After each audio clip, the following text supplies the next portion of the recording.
My son stood in my living room with a slick lawyer by his side, ready to seize the very house I had paid off after 40 years of breaking my back. "Dad, you have no say here," he told me with a cold smirk. "It is my house now." He thought he had outsmarted the old man. He thought I was just a tired, grieving widower waiting to be thrown into a state-run facility. But he never noticed the specific document waiting inside his own leather briefcase. He had no idea what I had already done. And when that lawyer finally opened the deed, the look of absolute terror on my son's face was something I will never forget. My name is Samuel Harrison. I am 64 years old, and I am a retired freight logistics manager living in a quiet suburb of Columbus, Ohio. For 4 decades, I organized cross-country shipping routes. I spent my days and nights in dispatch centers smelling of stale coffee and diesel fuel, making sure thousands of trucks got from coast to coast safely. I sacrificed my weekends, I missed holidays, and I worked myself to the bone for one single reason: to provide a rock-solid life for my family. As a black man of my generation, building wealth was not just about comfort. It was about survival. It was about proving that we could carve out a piece of this country for our own bloodline. I wanted a life where my wife Claire and my son Brad would never have to know the bitter taste of poverty that I grew up with. It was a Tuesday morning when the illusion of my perfect retirement shattered. I walked into the local bank branch just a few miles from my house. The air conditioning was humming, and the smell of floor wax hung in the air. I needed to withdraw $15,000 to repair the roof of my home. The house was fully paid off. It was the house Claire and I had bought 30 years ago, the house where we painted the nursery together, the house where she took her last breath 3 years ago. I stepped up to the teller window. The teller was a young woman named Sarah, who always asked about my garden. I handed her my ID and my account details, smiling and making small talk about the incoming rainstorms. But when Sarah looked at her computer screen, her smile vanished. Her fingers froze on the keyboard. She looked at the screen, then at me, and then back at the screen. Her face turned pale.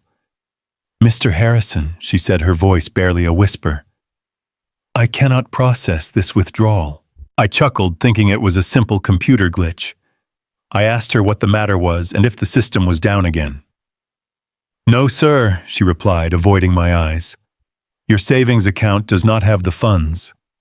The current balance is $42.16. I felt a cold chill run down my spine.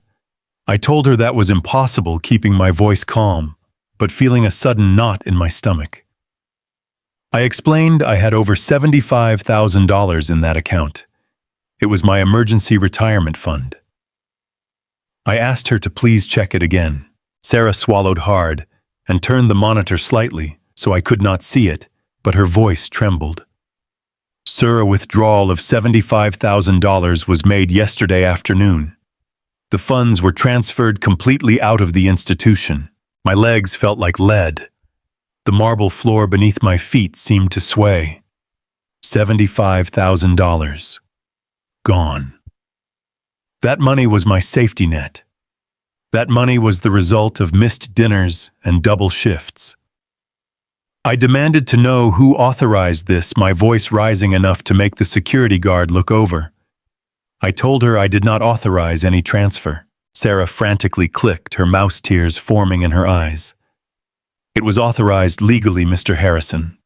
The transfer was executed by your son, Brad Harrison. He presented a full power of attorney document signed and notarized. The system accepted it automatically." The words hit me like a physical blow to the chest. A power of attorney. I had signed a medical proxy document months ago when I was hospitalized for a minor heart scare, just in case something went wrong during surgery.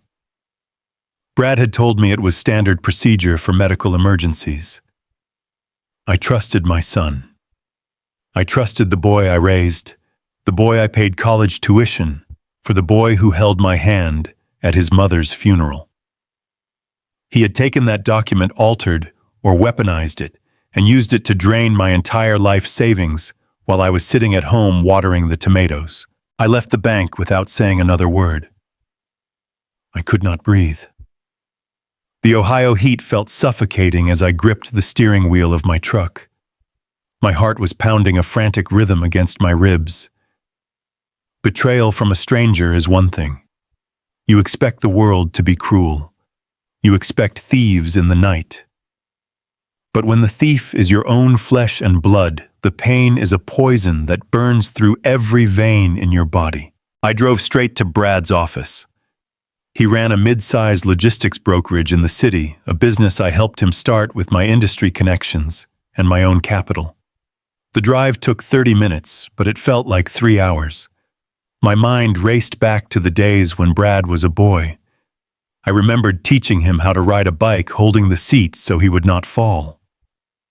I remembered working a 60-hour week just to buy him the car he wanted for his 16th birthday.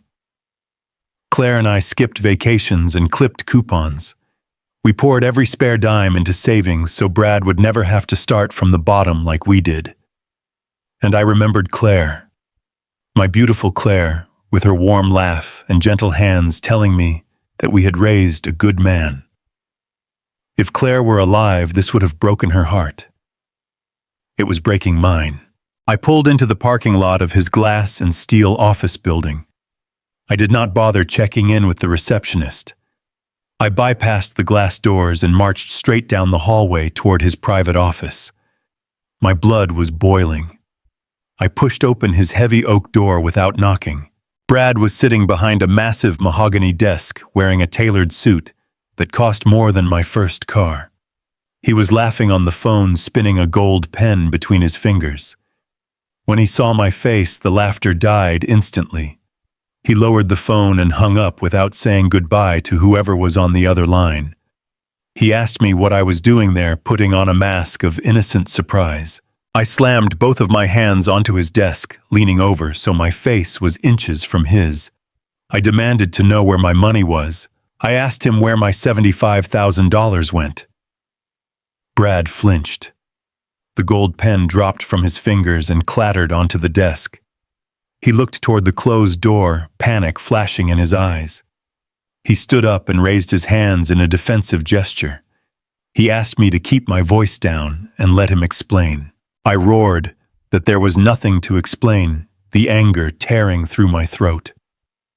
I told him he walked into my bank, used a medical document I signed when I thought I was dying, and robbed me blind. I told him he stole his father's life savings. Brad rounded the desk and reached out as if to hug me, but I shoved his arms away. He immediately shifted his demeanor. The arrogant businessman vanished, and he morphed into the terrified little boy he used to be when he broke a window. His eyes watered. His voice cracked. He played the victim with a chilling perfection. He pleaded with me, saying he was so sorry, his voice thick with fake emotion. He claimed he was going to tell me tonight. He swore to God he was coming over to my house later to explain everything. He said his brokerage was failing. They took a massive hit last quarter. A major client defaulted, and the bank was going to seize everything. He said he was going to lose the business, the house, and everything he built. I interrupted his excuses, my voice shaking with rage. I reminded him that I gave him the seed money for this place. I told him his solution to a bad quarter was to steal from his own father. He cried out that he did not steal it, but borrowed it, grabbing his hair, acting as though the weight of the world was on his shoulders. He said he was desperate. If he lost the business, he asked what would happen to his family. He asked what would happen to the legacy I and his mother wanted for him. He claimed he needed the cash to bridge the gap. He promised on his mother's grave he was going to pay back every single cent with interest. He said he just needed time. Hearing him invoke Claire's grave felt like a knife twisting directly into my gut.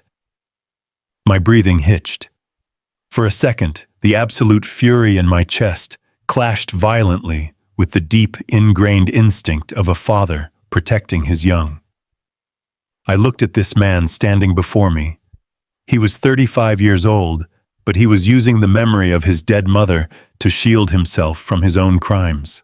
He dropped to his knees right there on the expensive carpet of his office. He said he was terrified I would say no. He said he was ashamed to admit to me that he was failing. He told me I was always the strong one holding everything together. He cried that he just wanted to make me proud, and he panicked.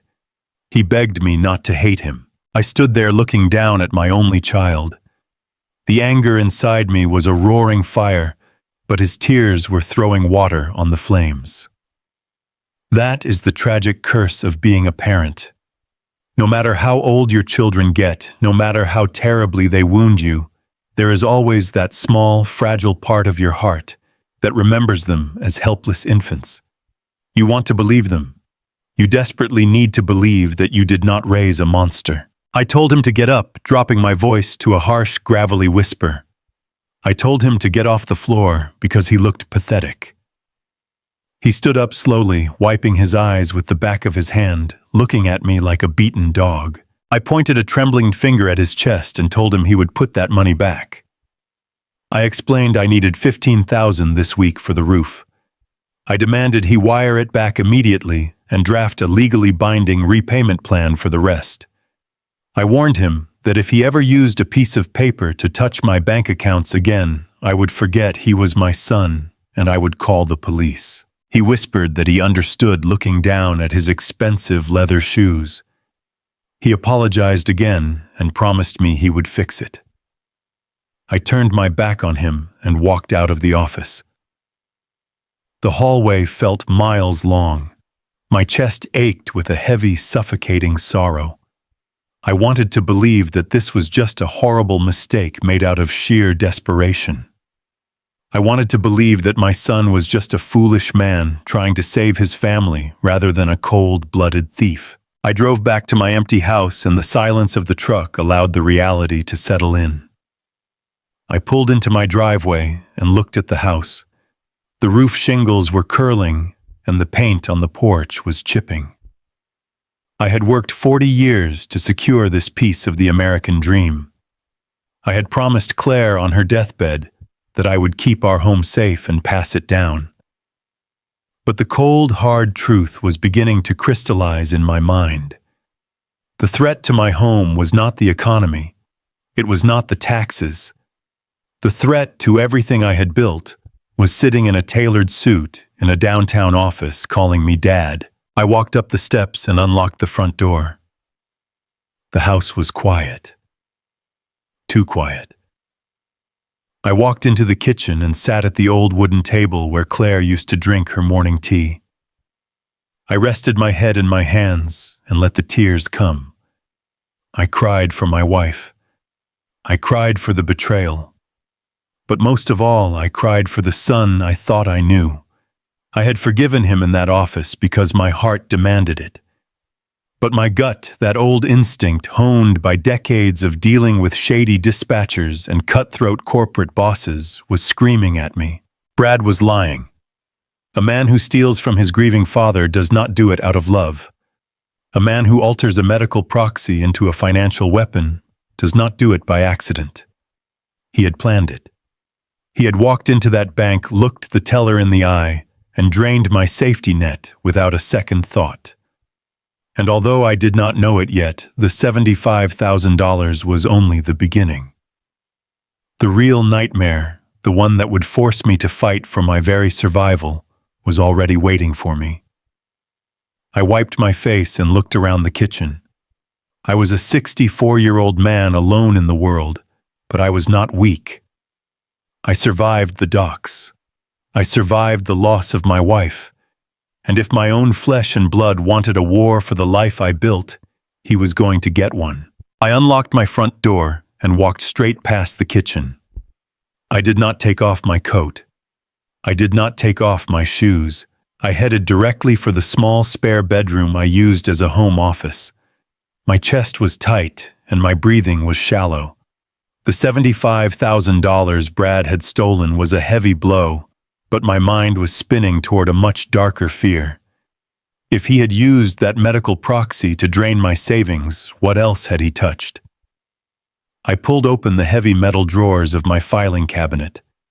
The metallic screech echoed in the quiet house. My hands moved frantically, flipping through the manila folders. Birth certificates, tax returns, insurance policies. I knew exactly where everything was supposed to be.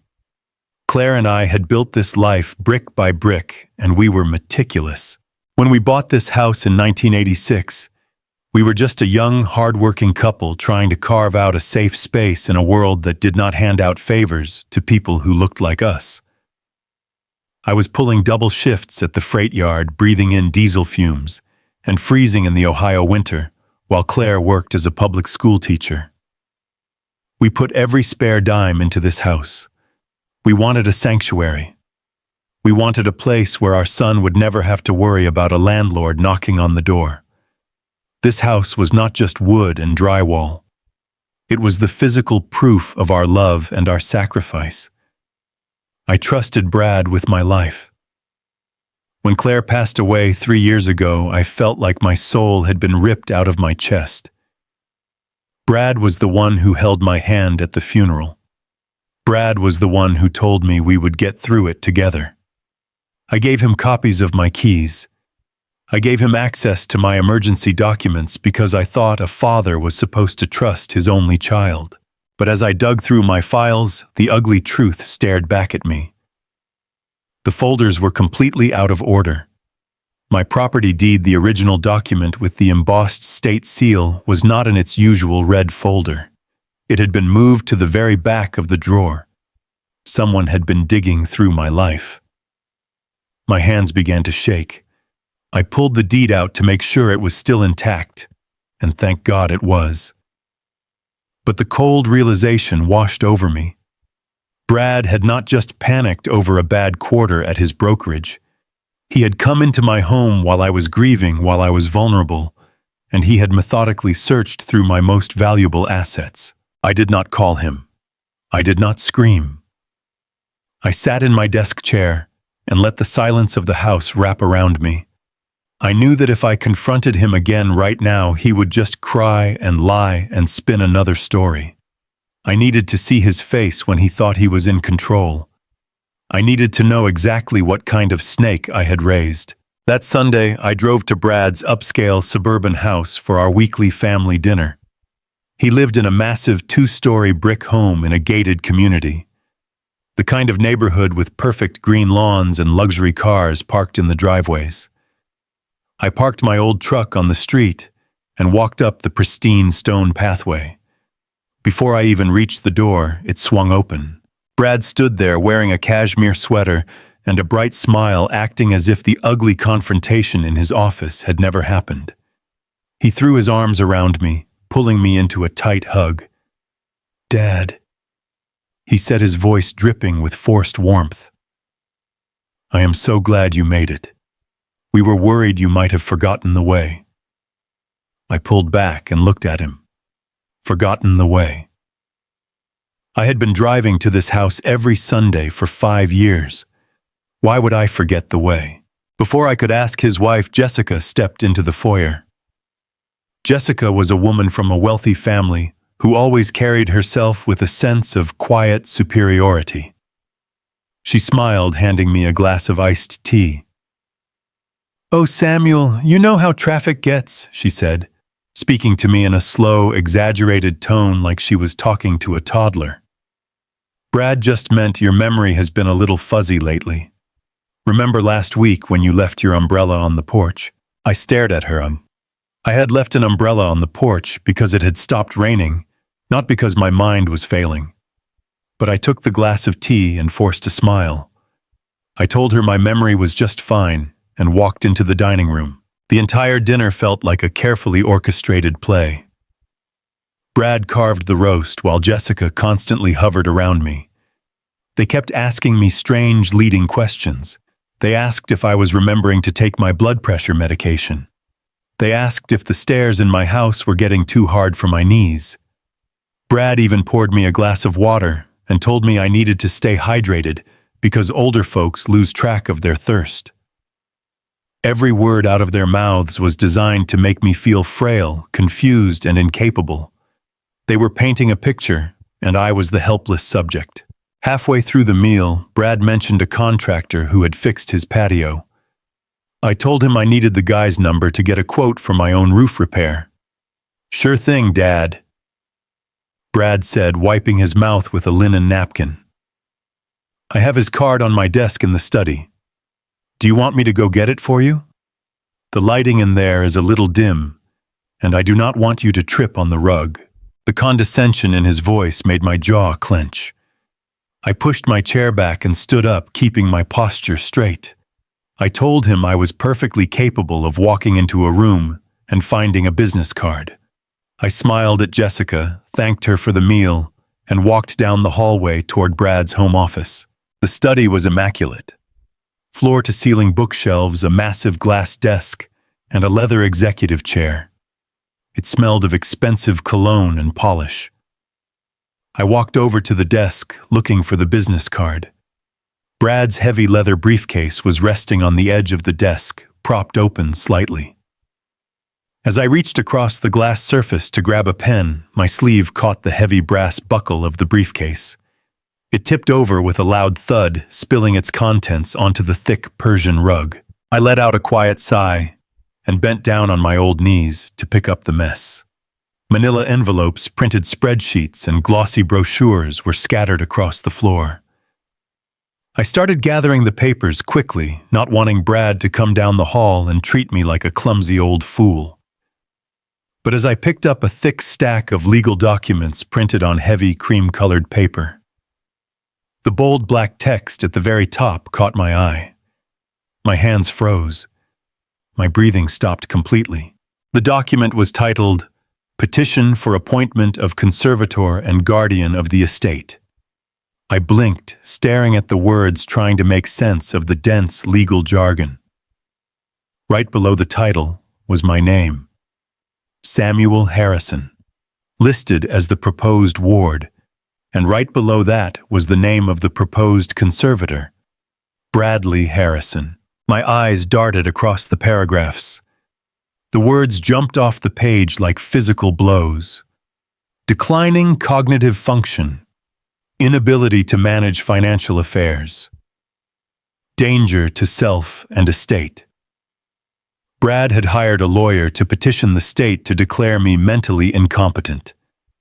He was arguing that I was losing my mind and that he needed total legal control over my life, my bank accounts, and my property. The theft of the $75,000 was not a desperate attempt to save his business. It was just the first phase of a complete hostile takeover of my life. But the horror did not stop there. Underneath the conservatorship petition was another document. This one was shorter, with a bright red legal stamp at the top. It was a drafted notice to vacate the premises, an eviction notice, listed with the address of my house, the house I bought with Claire, the house I paid off with my own sweat. I felt a cold sweat break out across my forehead. My stomach churned so violently I thought I was going to be sick right there on the expensive rug. Brad did not just want my money, he wanted the house. And because he knew I would never sell it, he was going to declare me legally insane, seize the property, and throw me out onto the street. He had even attached a glossy brochure for a state-run assisted living facility to the back of the file. A facility located 3 hours away in the middle of nowhere. A place where people go to be forgotten and die. This was his plan. While he was sitting in the dining room smiling and carving roast beef, he was actively plotting to erase my existence. He was going to lock me away in a miserable room and sell the sanctuary I built for his mother to fund his luxurious lifestyle. The betrayal was so absolute, so deeply evil, that it transcended anger. It became a cold, terrifying clarity. I realized at that exact moment that the boy I raised was dead. The man sitting in the dining room was a predator, and I was his prey. I heard footsteps approaching down the hardwood hallway. Jessica was calling out, asking if I had found the card yet. My hands moved with lightning speed. I stacked the documents perfectly, sliding them back into the leather briefcase. I snapped the brass buckle shut and placed the briefcase exactly where it had been on the edge of the glass desk. I grabbed the contractor's business card and a pen, shoving them into my pocket. I stood up, straightening my back, just as Jessica poked her head into the study. She looked at me, her eyes darting to the briefcase and then back to my face. "Everything okay in here, Samuel?" she asked, her voice sickeningly sweet. I looked at her. I looked at the woman who was helping my son plot my destruction. I forced a gentle, confused smile onto my face, playing the exact role they had written for me. "Everything is just fine, Jessica," I said, my voice soft and steady. "Just took me a minute to find the card. My eyes aren't what they used to be, so." She smiled, a genuine, victorious smile, completely believing her own lie. "Good," she said. "Come on back to the table. Brad is pouring dessert wine." I followed her out of the study, leaving the briefcase behind. I walked back into the dining room, sat down at the table, and looked at my son. He smiled at me, raising his glass of wine in a toast. I raised my water glass in return. I drank with them. I smiled with them. But behind my quiet eyes, the grieving father was gone. I was a man fighting for my life, and they had absolutely no idea what I was about to do. The drive back from that Sunday dinner felt like moving through a thick, heavy fog. I gripped the steering wheel of my truck so tightly, my knuckles ached. My own son. The boy I had raised, with every drop of sweat my body could produce, was actively trying to erase me from society. When I walked through my front door, the house that Claire and I had built felt completely different. It was no longer my sanctuary. It felt like a trap waiting to spring. Every shadow seemed to hide a threat. I locked the deadbolt and just stood in the hallway, listening to the profound silence of the empty rooms. My mind was racing with terrifying possibilities. If Brad was willing to forge legal documents and plot to throw me into a state-run mental ward, what else was he capable of doing to speed up his timeline? I realized with a sudden, sickening clarity that I could no longer trust the food I ate or the water I drank when they were around. The paranoia crept in, settling like a heavy stone in my chest. I needed eyes in the back of my head. I needed indisputable proof of their actions. I walked into the spare bedroom we used for storage. The air was stale, holding the faint, comforting scent of old paper and dust. I started digging through a stack of plastic bins in the back of the closet. My hands were trembling slightly, but my resolve was solidifying into iron. After a few minutes of searching, I found exactly what I was looking for. A small, high-definition baby monitor camera. I had bought it 2 years ago when my grandson was born. I wanted them to have the best safety equipment on the market, so I spent good money on a model that connected directly to a smartphone application. But when I gave it to Jessica, she just gave me that condescending smile of hers. She said it did not match the aesthetic of the nursery, and that they had already purchased a luxury designer brand. I had packed it away, hurt but silent. Now that rejected gift was going to save my life. I took the camera into the living room. It was small, sleek, and black. I placed it carefully on the top shelf of the oak bookcase, nestled right between a stack of Claire's old cookbooks and a heavy brass clock. From that elevated angle, the lens had a perfect wide view of the entire living room, the entryway to my home office, and the open kitchen archway. I downloaded the security application on my phone, paired the device, and checked the live feed. The picture was crystal clear and full color. It picked up every single detail of the room. I felt a bitter lump form in my throat. A 64-year-old man should be spending his retirement fishing on a quiet lake or watching baseball on a Sunday afternoon, not setting up surveillance equipment to catch his own flesh and blood committing a crime.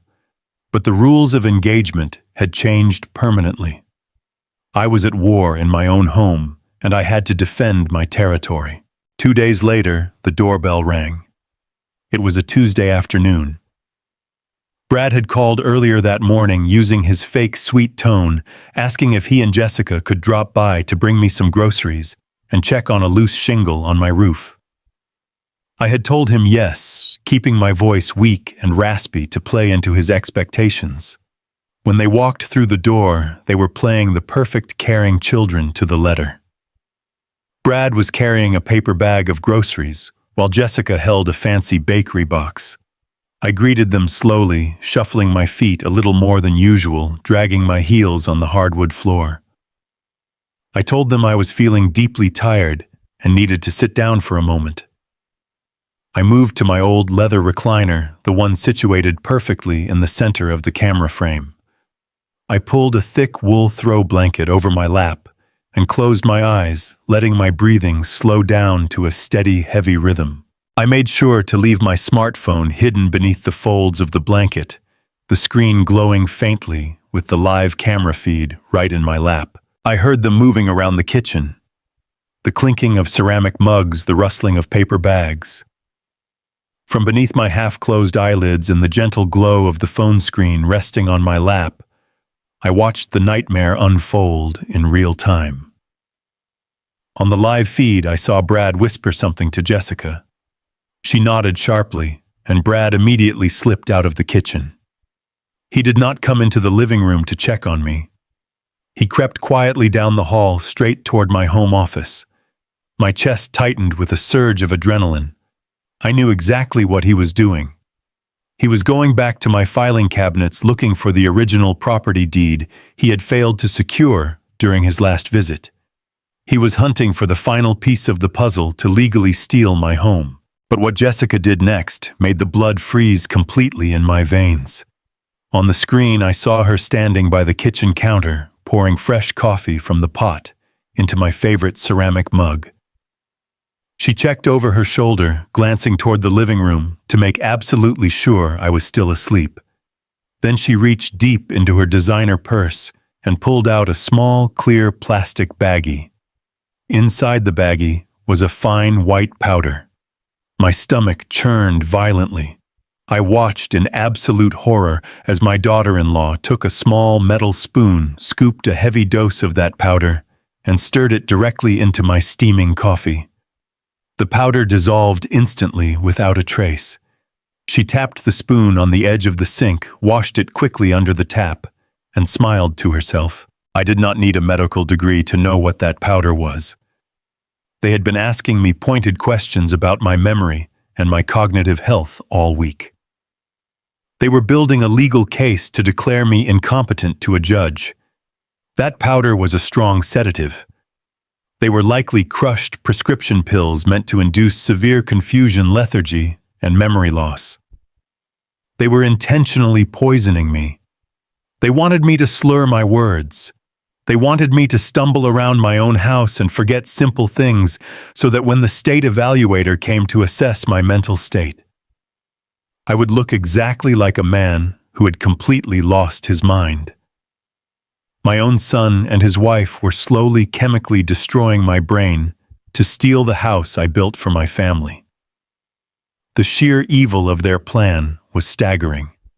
It took every ounce of strength, every ounce of discipline I had learned in my 40 years of hard labor to keep my breathing steady and my eyes closed.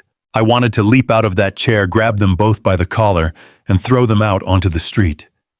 But a premature confrontation would ruin everything. I needed them to feel incredibly safe. I needed them to dig their own graves deep enough so they could never climb out. A few moments later, Brad re-entered the camera frame. He walked out of the hallway adjusting his jacket, his face tight with visible frustration. He had not found the deed because I had already moved it to a safe deposit box at the bank the day before. He shook his head at Jessica, conveying his failure. She handed him his coffee and picked up my poisoned mug. I heard her footsteps approaching the living room. I quickly locked my phone screen, slipped the device deep into my pocket, and let out a soft, convincing snore. "Samuel," she called out, her voice dripping with artificial sweetness. "Samuel, wake up. I brought you some fresh hot coffee. I fluttered my eyes open, acting startled and disoriented. I rubbed my face and blinked heavily, looking up at her innocent face. "Oh, Jessica," I mumbled, my voice groggy. "Forgive me. I guess I dozed off again. The days just seem to slip away from me lately." She handed me the steaming mug. Her eyes were sharp, watching my face closely for any sign of suspicion. "It is okay, Samuel," she said, placing a comforting hand on my shoulder. "You just need your rest. Drink up. It will warm you right up." I took the mug. The porcelain was warm against my palms, but my hands felt like ice. I brought it to my lips and blew on it, pretending to take a small sip while actually pressing my top lip firmly against the rim to keep the toxic liquid out of my mouth. "It is very good," I said, forcing a weak, grateful smile. "Thank you, dear." Brad walked into the room holding his own cup, looking down at me with a gaze completely devoid of any real affection. "We just want to make sure you are taken care of, Dad," he said smoothly. "You know you have been so forgetful lately. We worry about you being all alone in this big house with nobody to watch over you." I nodded slowly, leaning my head back against the leather recliner. "You are good kids," I whispered, playing the fool. "I do not know what I would do without you checking on me." Just then, Brad's phone buzzed loudly in his pocket. He pulled it out, frowned at the screen, and turned to Jessica. "It is the roofing contractor," he said. "I need to take this outside where I get better reception." He walked toward the front door, stepping out onto the porch. Jessica followed him to the entryway, telling him to ask about the specific tiles they needed. The moment their backs were turned, the moment they stepped completely out of sight, I moved with a speed and precision they thought I no longer possessed. I stood up silently, took 2 wide steps toward the large ficus plant standing in the corner of the living room. Claire had planted that tree 20 years ago and nurtured it to life. I quickly poured the entire contents of the poisoned coffee deep into the soil, hiding the dark, wet stain under the decorative mulch. I tiptoed back to my recliner, sat down heavily, and placed the completely empty mug on the wooden side table. I arranged my face into a mask of total bewilderment. When Jessica and Brad walked back inside a minute later, I was staring blankly at the far wall, rubbing my temples. Jessica immediately noticed the empty mug sitting next to me. Her eyes lit up with a wicked, undeniable gleam of satisfaction. "Wow, Samuel, you drank that fast," she said, her voice laced with cruel anticipation. "Are you feeling all right?" I executed the pivot perfectly. I looked at her with wide, confused eyes. I let my jaw go slightly slack. "Jessica," I said, my voice trembling slightly. "When did you get here? Did you just arrive?" Brad and Jessica exchanged a swift, triumphant look. It was a look of pure, predatory joy. They thought the heavy dose of drugs had hit my system immediately. They thought they had successfully erased my short-term memory. They thought they had me right where they wanted me. "Dad, we have been here for 20 minutes, Brad said, stepping closer, pretending to sound deeply concerned for my well-being. "We brought you groceries from the store. Do you really not remember?" I shook my head slowly, raising trembling hands to my face to hide my absolute disgust. "Groceries," I mumbled, acting distressed. "I do not know. My head feels so incredibly thick, Brad. Everything is foggy and strange. Where are my glasses? I cannot find my reading glasses anywhere." My glasses were resting right on the collar of my plaid shirt. Jessica pointed them out, a sickeningly sweet smile plastered firmly on her face. "They are right there, Samuel, right on your shirt." "Oh dear. You really are getting worse, are you not? Do not worry about a thing. We are going to figure this out. We are going to make sure you are in a safe place where people can manage your life for you. I slumped back in the chair, closing my eyes again, letting out a long, weary, sorrowful sigh.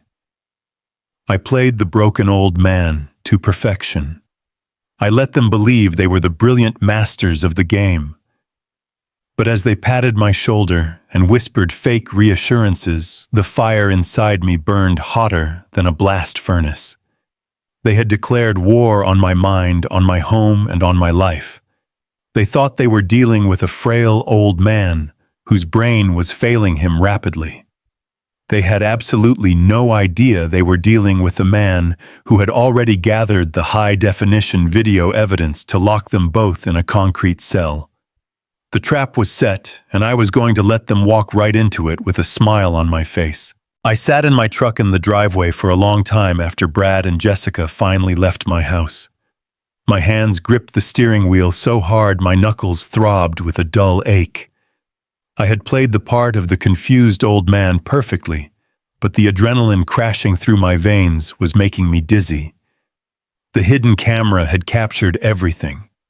It had recorded my daughter-in-law pouring sedatives into my coffee, while my own flesh and blood scoured my home office to steal my property deed. But having the video was not enough. I was a retired freight logistics manager.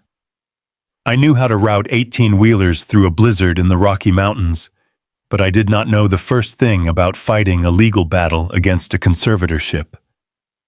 I was technologically outmatched, and I was fighting an enemy who had youth money and a head start.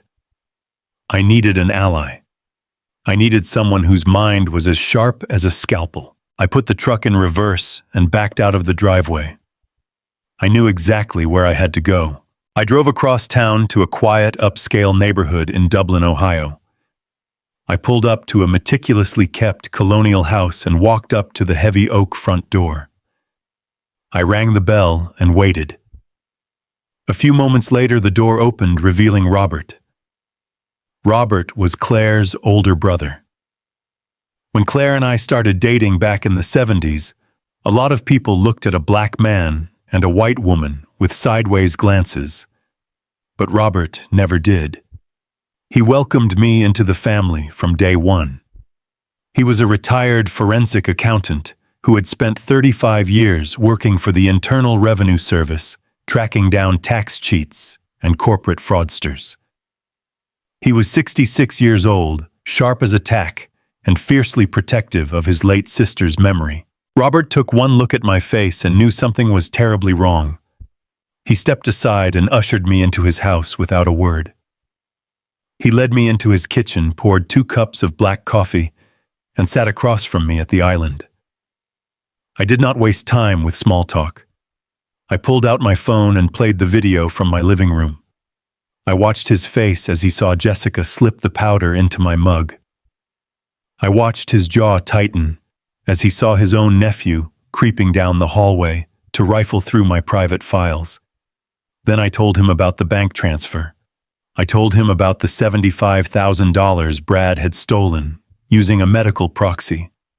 I told him about the conservatorship papers I had found in Brad's briefcase and the eviction notice for the house I had built with Claire. Robert did not shout. He did not throw his coffee cup against the wall. He did something much more dangerous. He went completely still, his blue eyes locked onto mine with an icy, terrifying focus. "Samuel," he said, his voice dropping to a low, gravelly whisper.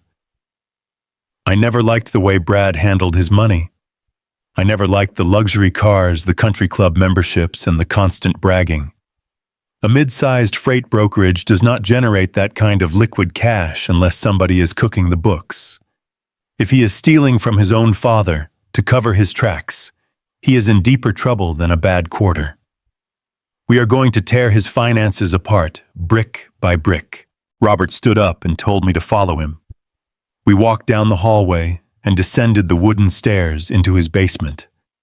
Robert's basement was not a typical recreation room. It was a fully equipped financial command center. He had 3 large computer monitors set up on a massive desk, surrounded by filing cabinets and whiteboards. He booted up his system, and the screens hummed to life, casting a pale blue glow across the dark room. I sat in a chair beside him as his fingers flew across the keyboard. He told me that if Brad moved $75,000 out of my savings account using a bank wire, there would be a digital footprint. Brad was arrogant, but he was not a ghost. Robert logged into a secure database he still had access to from his consulting days and began pulling public tax records, corporate filings, and property deeds associated with Brad's brokerage firm. For 4 hours, I sat in that basement, drinking cold coffee while Robert traced the breadcrumbs of my stolen life savings. It was a methodical, grueling process. Every time Robert opened a new file, the picture of my son's life became darker and more twisted. Brad had told me he needed the money to save his brokerage. He had cried in his office, swearing on his mother's grave that he was trying to protect the family legacy. It was a complete lie. Robert cracked the routing numbers and discovered exactly where my $75,000 had gone. It did not go to a failing business account. It went directly into a shell company registered in Delaware. From there, the funds were immediately wired to an offshore creditor in the Cayman Islands. Brad was not trying to save a business. He was drowning in massive offshore debt. Robert pulled up the corporate tax filings for Brad's brokerage and shook his head in disgust. Brad had been running a Ponzi scheme within his own company. He was taking advance payments from major shipping clients, and instead of paying the truck drivers and the dispatchers, he was funneling the cash into his own pockets to fund a lifestyle he could not afford.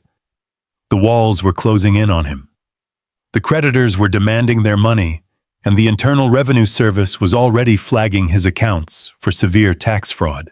But the final discovery, the one that completely shattered any remaining ounce of love I had for my son, came 30 minutes later. Robert had managed to trace a secondary credit card linked to the offshore shell company. He pulled up the transaction history and the billing addresses. Samuel Roberts said, his voice thick with a mixture of pity and rage. "You need to see this." I leaned closer to the monitor. The screen showed a monthly lease agreement for a luxury penthouse condominium in Miami, Florida. The rent was $12,000 a month. There were credit card charges for diamond jewelry, designer handbags, and week-long stays at 5-star resorts in the Caribbean. None of these charges were connected to Jessica. Robert did a quick search on the secondary name listed on the Miami lease agreement.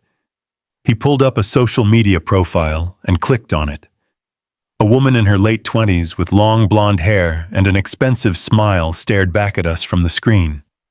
She was posing on the balcony of the Miami penthouse wearing a diamond necklace paid for by the money Brad had stolen from his clients and ultimately from me. Brad was funding a secret mistress. While he was sitting at his dining room table playing the perfect husband to Jessica and the perfect father to his children, he was living a double life. He was perfectly willing to drug his father, declare him legally insane, and throw him into a state-run facility just to keep his mistress in diamonds and his creditors at bay. He was a monster. I felt a cold, nauseating emptiness in my stomach. I had spent my entire life breaking my back to give him everything, and he had turned into a creature driven entirely by greed and selfishness.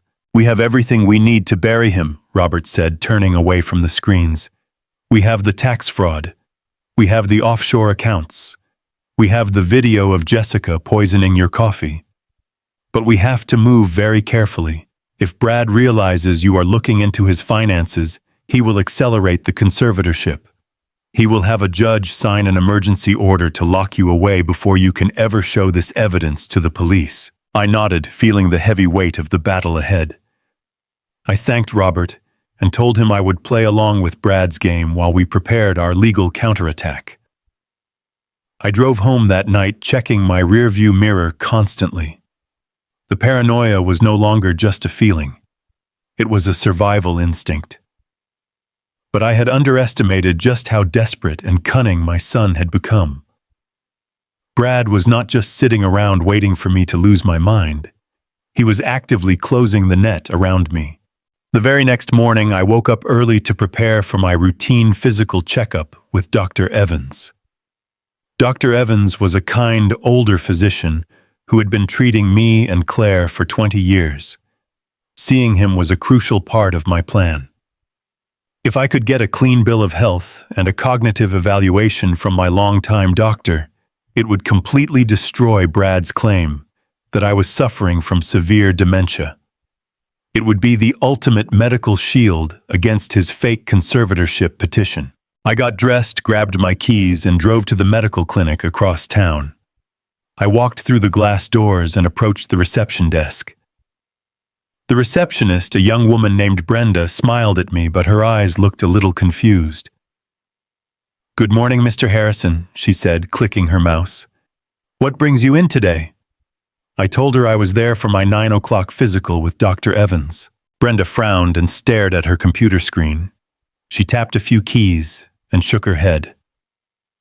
"Mr. Harrison, your appointment was canceled yesterday afternoon." I felt a sudden cold spike of alarm in my chest. I kept my voice steady and asked her what she meant. I told her I had not called to cancel anything. She turned the monitor slightly, as if to double-check her own notes. "The notes say you called around 3 o'clock yesterday.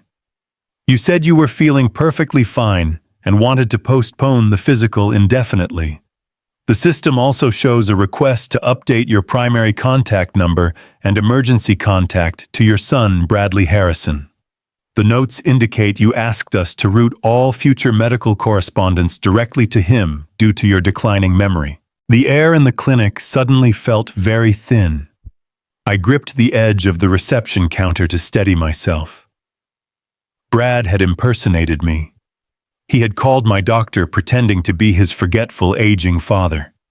He had canceled the one medical appointment that could prove I was sane, and he had legally intercepted my medical communications. If the clinic tried to call me to reschedule, the call would go straight to Brad's cell phone. If the doctor wanted to follow up, Brad would be the one answering. He was isolating me from the outside world. He was systematically cutting the communication lines so that when he finally brought the state evaluator to my house, there would be no recent medical records to contradict his story. He was locking me inside a digital and medical cage. I forced myself to smile at Brenda, letting out a soft, believable chuckle. "Oh my goodness," I said, rubbing my forehead. "My son must have gotten his wires crossed. He manages my schedule sometimes." "I am so sorry for the confusion, Brenda. I will just give him a call and straighten this out." I turned around and walked out of the clinic, keeping my pace slow and measured until I reached the safety of my truck. Once the door was closed, I slammed my fist against the steering wheel. The sound echoed in the confined space of the cabin. Brad was moving faster than Robert and I had anticipated. The poisoned coffee was just the physical attack. The canceled doctor appointment was the bureaucratic attack. He was tying up every loose end. He knew that the window to declare me incompetent was narrow, and he was not taking any chances. If I did not act immediately, I was going to wake up one morning with a court order stapled to my front door and 2 orderlies waiting to drag me out of my own home. I pulled my phone out of my pocket and dialed Robert's number. He answered on the first ring. "Robert," I said, my voice dropping to a low, urgent whisper. "We do not have time to wait. Brad just hijacked my medical records and canceled my checkup. He is cutting my communication lines. He is getting ready to drop the hammer." I heard Robert curse softly under his breath on the other end of the line. He told me to get back to my house and lock the doors. He said we had enough financial evidence to bury the boy, but we needed to bulletproof the house before Brad brought a judge into the picture. Robert told me we were going to see a lawyer. Not just any lawyer. We were going to see the most ruthless estate attorney in the state of Ohio. He told me we were going to build a legal fortress so thick that Brad would break his own teeth trying to bite into it. I put the truck in gear and pulled out of the clinic parking lot. The sadness that had been weighing down my heart since I found the conservatorship papers was completely gone. It was replaced by a burning, unyielding determination. Brad thought he was playing chess with a frail old man. He thought he could manipulate the law and chemistry to steal the life I built for his mother. But he forgot who raised him. He forgot that I spent 40 years surviving in a world that tried to crush me every single day. I was not going to let him take my home. I was going to let him walk right through my front door, and I was going to lock the cage behind him. I sat in my living room watching the rain beat against the front window. The sky over Ohio was a heavy, bruised gray, and the weather matched the storm brewing inside my own chest. Robert and I had spent hours uncovering the absolute truth about my son. Brad was drowning in offshore debt and funding a secret life in Miami, all while plotting to lock me in a state facility to steal the home I built with my own 2 hands. I was no longer a grieving father hoping for a misunderstanding. I was a man standing on the edge of a cliff, and I knew the next push was coming soon. I did not have to wait long. The doorbell echoed through the quiet house just after 2 in the afternoon. I took a deep breath, steadying my nerves. I reminded myself that I could not show anger. I could not show the sharp clarity that was currently keeping me alive. I had to be the fragile, forgetful old man they desperately wanted me to be. I shuffled toward the door, making sure to drag my feet slightly against the hardwood floor. When I opened it, I was met with 2 faces. One belonged to my son Brad, who was wearing his usual tailored suit and a mask of deep fake concern. The other face belonged to a man I had never seen before. He was a slick-looking white man in his late 40s, wearing a sharp navy suit that smelled strongly of expensive artificial cologne. He held a thick leather briefcase under his arm, and his smile was thin and completely devoid of any real warmth. Brad stepped inside without asking for permission and gestured for the stranger to follow him into my home. "Dad," Brad said, his voice dripping with that condescending sweetness he reserved for children and fools. "I hope you do not mind that I brought a guest. This is Mr. Sterling. He is a specialist who helps families make sure all their medical paperwork is in perfect order. We just want to make sure you are protected, Dad." I looked at Mr. Sterling playing the part of a confused elder. I asked Brad why we needed a specialist for medical paperwork when I already had a doctor. Mr. Sterling stepped forward and extended a manicured hand. He spoke fast, smoothly, rolling his words together like a salesman trying to close a deal before the customer can read the price tag. He told me that in today's world-standard medical files were simply not enough to protect a man's legacy. He said that with my recent memory issues, we needed to establish a rock-solid proxy to ensure that my medical decisions were handled by someone who truly loved me.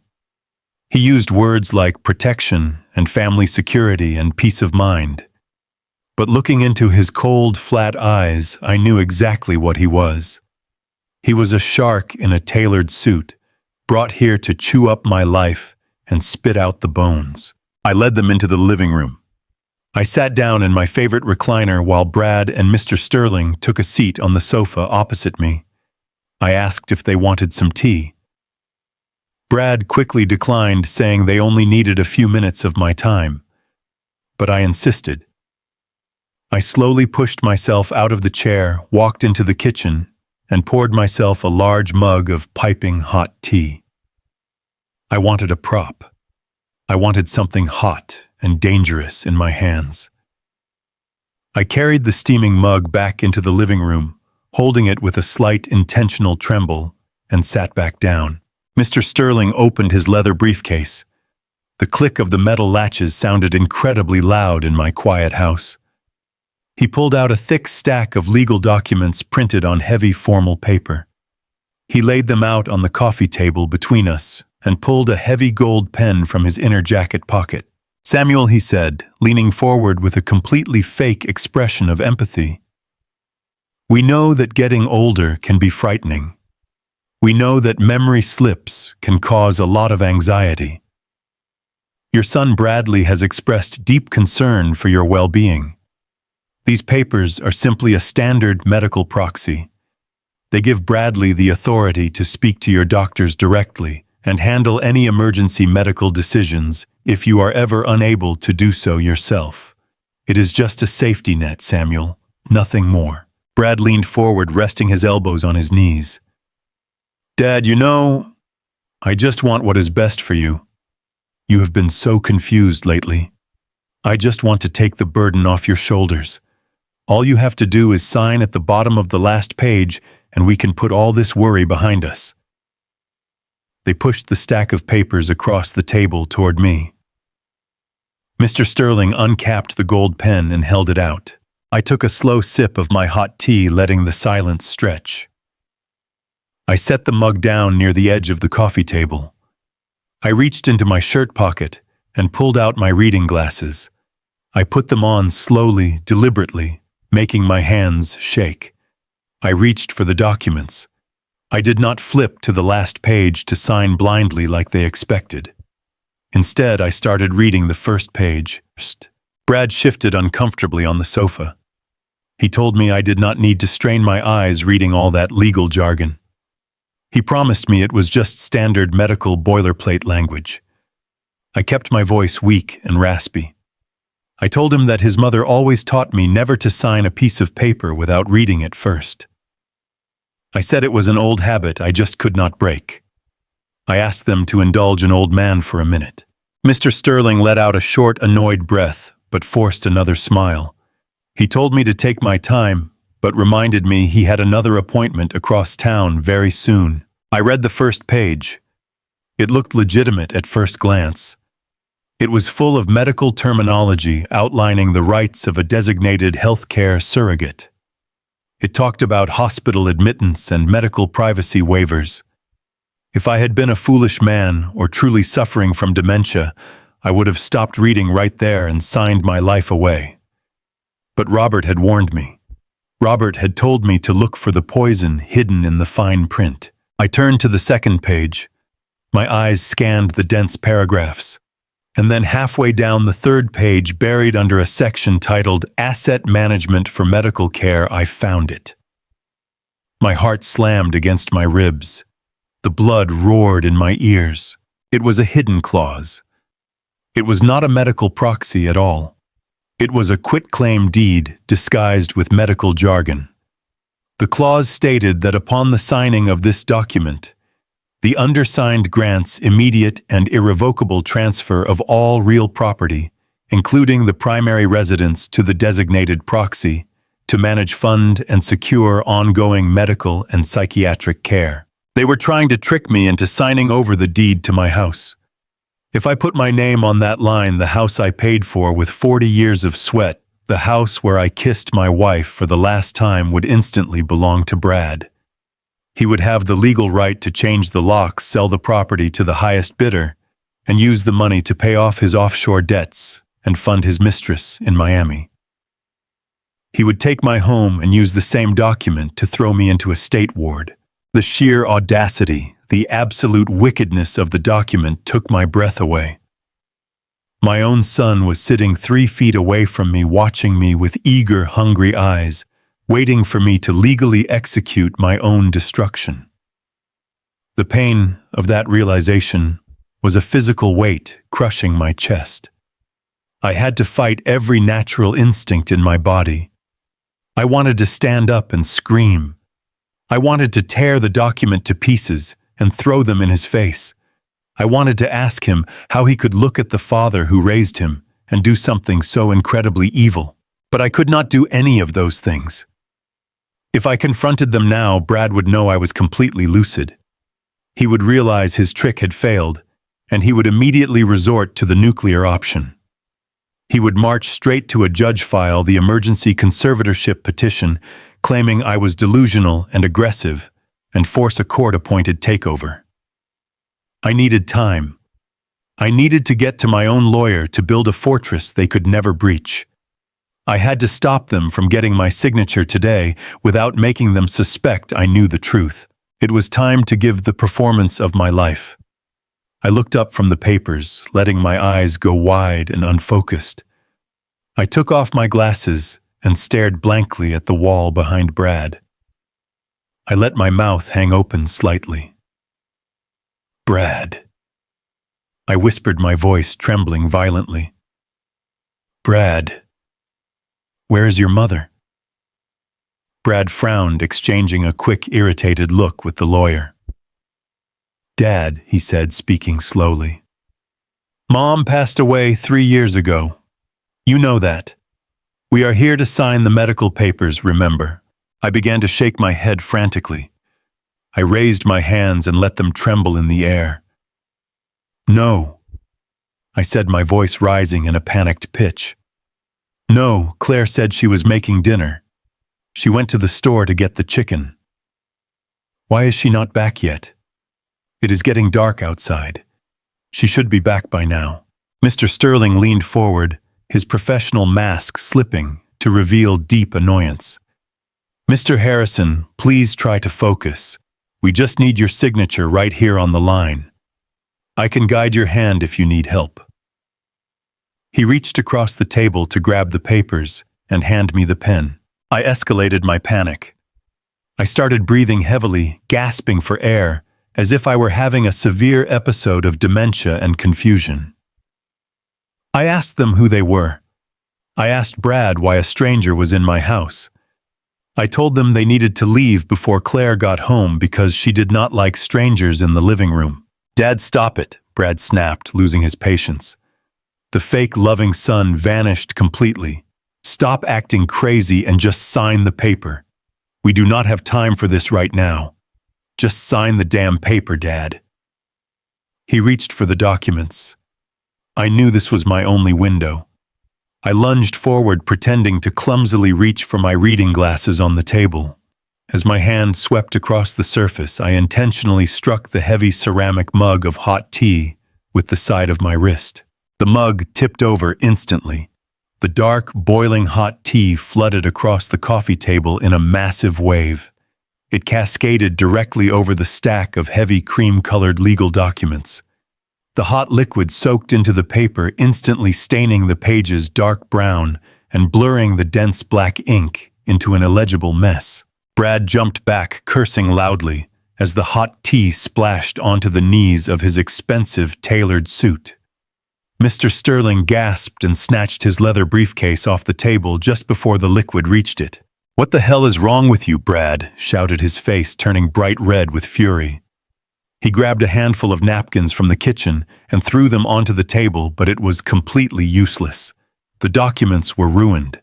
The signature lines were soaked, and the paper was tearing apart under the heat of the liquid. I shrank back into my recliner, pulling my knees up and holding my hands to my chest like a frightened child. I began to apologize repeatedly, my voice shaking with perfectly faked terror. I told him I was so sorry. I told him my hands were just so clumsy today. I cried out, asking him not to be mad at me, begging him to tell Claire I did not mean to make a mess in her clean living room. Brad stood over me, his fists clenched at his sides. For a terrifying second, I thought he was actually going to strike me. The look in his eyes was pure, unadulterated hatred. He was looking at his father, but he only saw an obstacle. He only saw a broken old man standing between him and a pile of money. Mr. Sterling put a hand on Brad's shoulder, pulling him back. "Leave it, Brad," the lawyer muttered, his voice tight with frustration. "The paperwork is completely destroyed. The notary will never accept a document with smeared ink and water damage. We cannot use these." Brad glared at the ruined papers and then glared at me. He was breathing heavily, trying to regain his composure. "When are we going to do this, then?" he asked the lawyer, completely ignoring my presence in the room.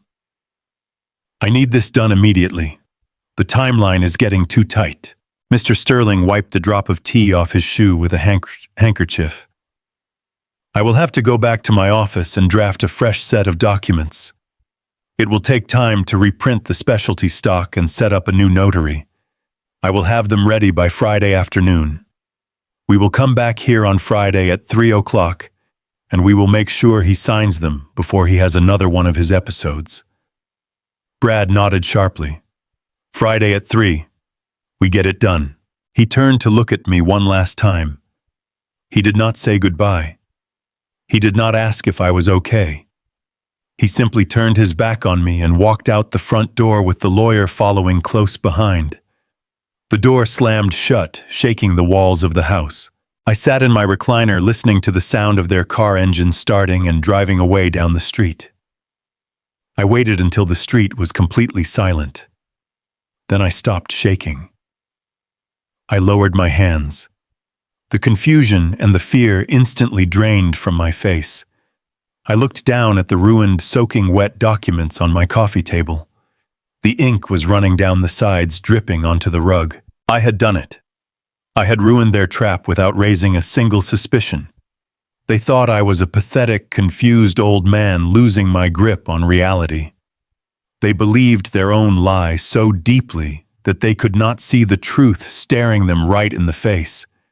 They thought they had delayed their victory until Friday. But what Brad and his sleazy lawyer did not know was that Friday was not going to be the day they stole my home. Friday was the day the steel trap I was building with Robert was going to snap shut directly on their necks. They had given me 3 full days to prepare for war, and I was going to use every single second to make sure they never saw the light of day again. I stood up from my chair, walked to the kitchen, and grabbed a towel to clean up the mess. The tears were gone. The grief was gone. All that was left was the cold, hard focus of a man ready to protect his territory. I pulled my phone from my pocket and dialed Robert's number. It was time to go see the ruthless estate lawyer. It was time to set the final hook.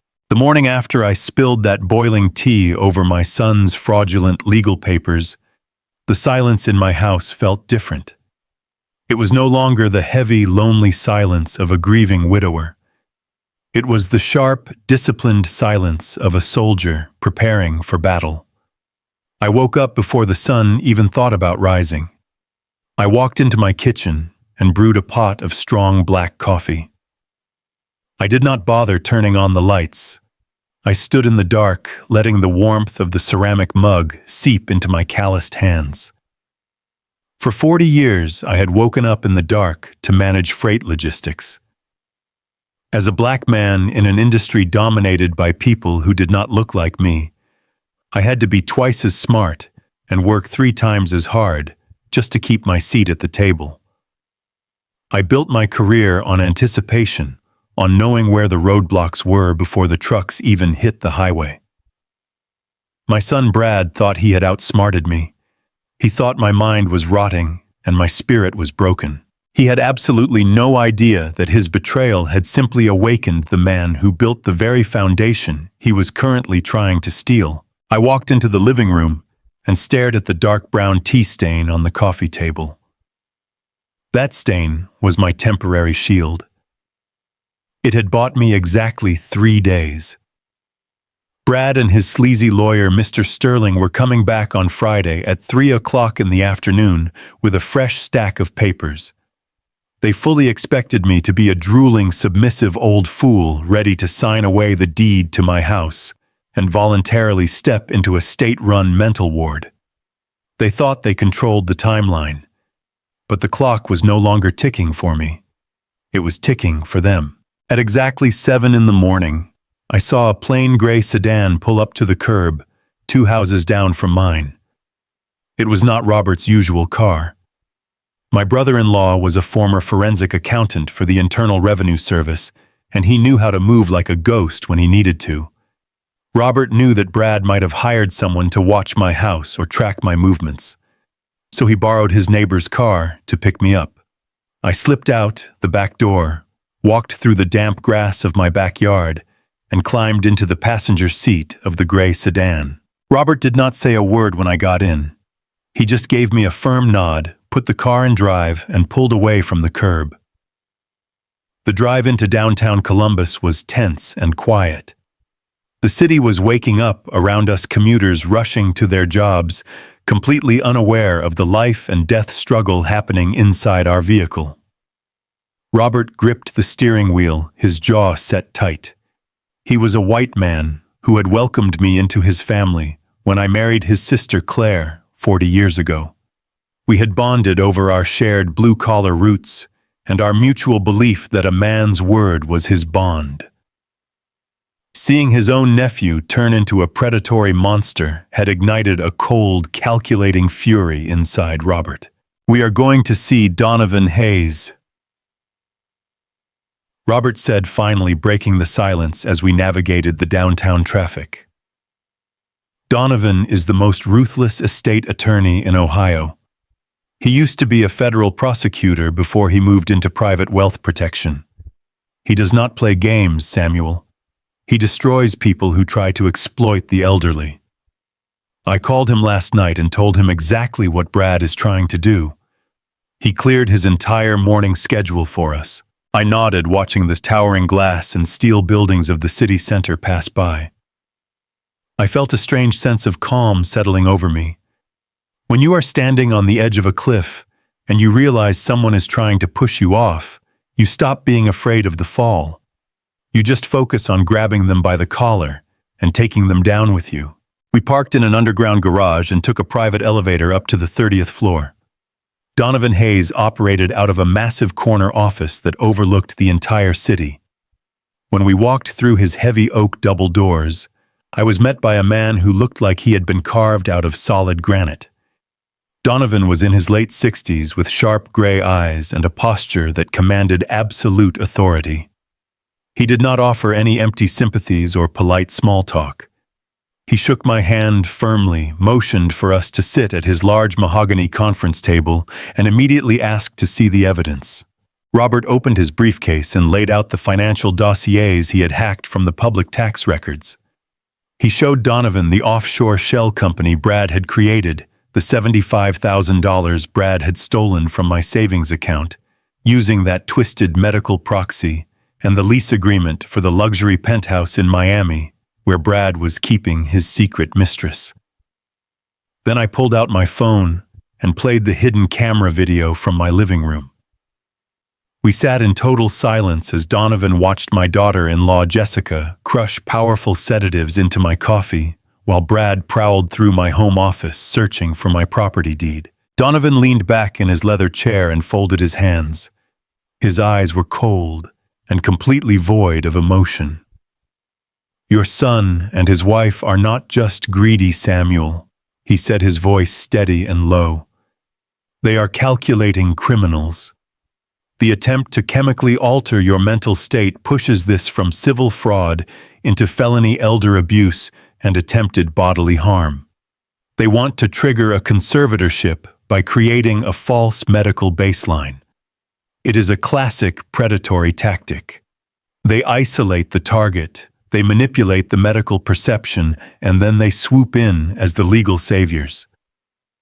By the time the courts figure out what is really going on, the house is sold, the money is laundered offshore, and the victim is heavily medicated in a substandard facility. Hearing it laid out so clinically made my stomach turn. I asked Donovan what we needed to do. I told him they were coming back on Friday at 3 o'clock, and I needed to stop them from taking the house I had promised to keep safe for Claire. Donovan leaned forward and rested his arms on the table. "We are not just going to stop them, Samuel," he said, a dangerous smile playing at the corners of his mouth. "We are going to financially and legally obliterate them. But to do that, you have to be willing to give up the very thing you are trying to protect." I furrowed my brow, not understanding. I told him I would never give up my house. "You will not lose the house," Donovan explained. "But you cannot own it anymore. Right now your name is on that deed. That makes you a vulnerable target. As long as Samuel Harrison legally owns a $500,000 asset, Bradley Harrison has a reason to declare Samuel Harrison mentally incompetent. So we are going to remove the target from the board. Today, right now, we are establishing an irrevocable blind trust." Donovan began to break down the legal strategy, and the sheer brilliance of it left me speechless. An irrevocable blind trust is a legal entity that exists completely independent of the person who created it. Donovan drafted the paperwork to instantly transfer the title of my house, the remainder of my bank accounts, and all my physical assets directly into the trust. I would be listed as the sole beneficiary, meaning I retained the absolute right to live in the house and use the funds until the day I died. But legally, I would not own a single brick of that property. The trust would own it. And here is the beautiful part, Donovan said, tapping his pen against the mahogany table. Because the trust is irrevocable, it cannot be altered, dissolved, or touched by anyone, including you, once it is signed. Even if Brad miraculously convinced a judge that you were completely insane and secured his conservatorship, it would be entirely useless. A conservator only controls the assets directly owned by the ward. Since you will technically own nothing, Brad will control nothing. He could hold a forged deed to your face all day long, but he cannot seize property from an independent legal trust. I looked at Robert, who was smiling a grim, satisfied smile. It was the ultimate defensive maneuver. We were building an impenetrable concrete wall around my life. I asked Donovan who would manage the trust if I did not own the assets. Donovan pointed his pen at Robert. Your brother-in-law will be named as the primary acting trustee. He will have the fiduciary duty to manage the estate solely for your benefit. Brad has no legal authority over Robert. Robert is completely outside Brad's jurisdiction. For the next 2 hours, I sat in that high-rise office and signed my name dozens of times. I signed the transfer authorizations. I signed the asset reallocation forms. I signed the creation documents for the Harrison Family Irrevocable Trust. With every stroke of my pen, I felt a massive, suffocating weight lifting off my chest. I was giving up direct ownership of the home I had bled for, but I was securing it forever.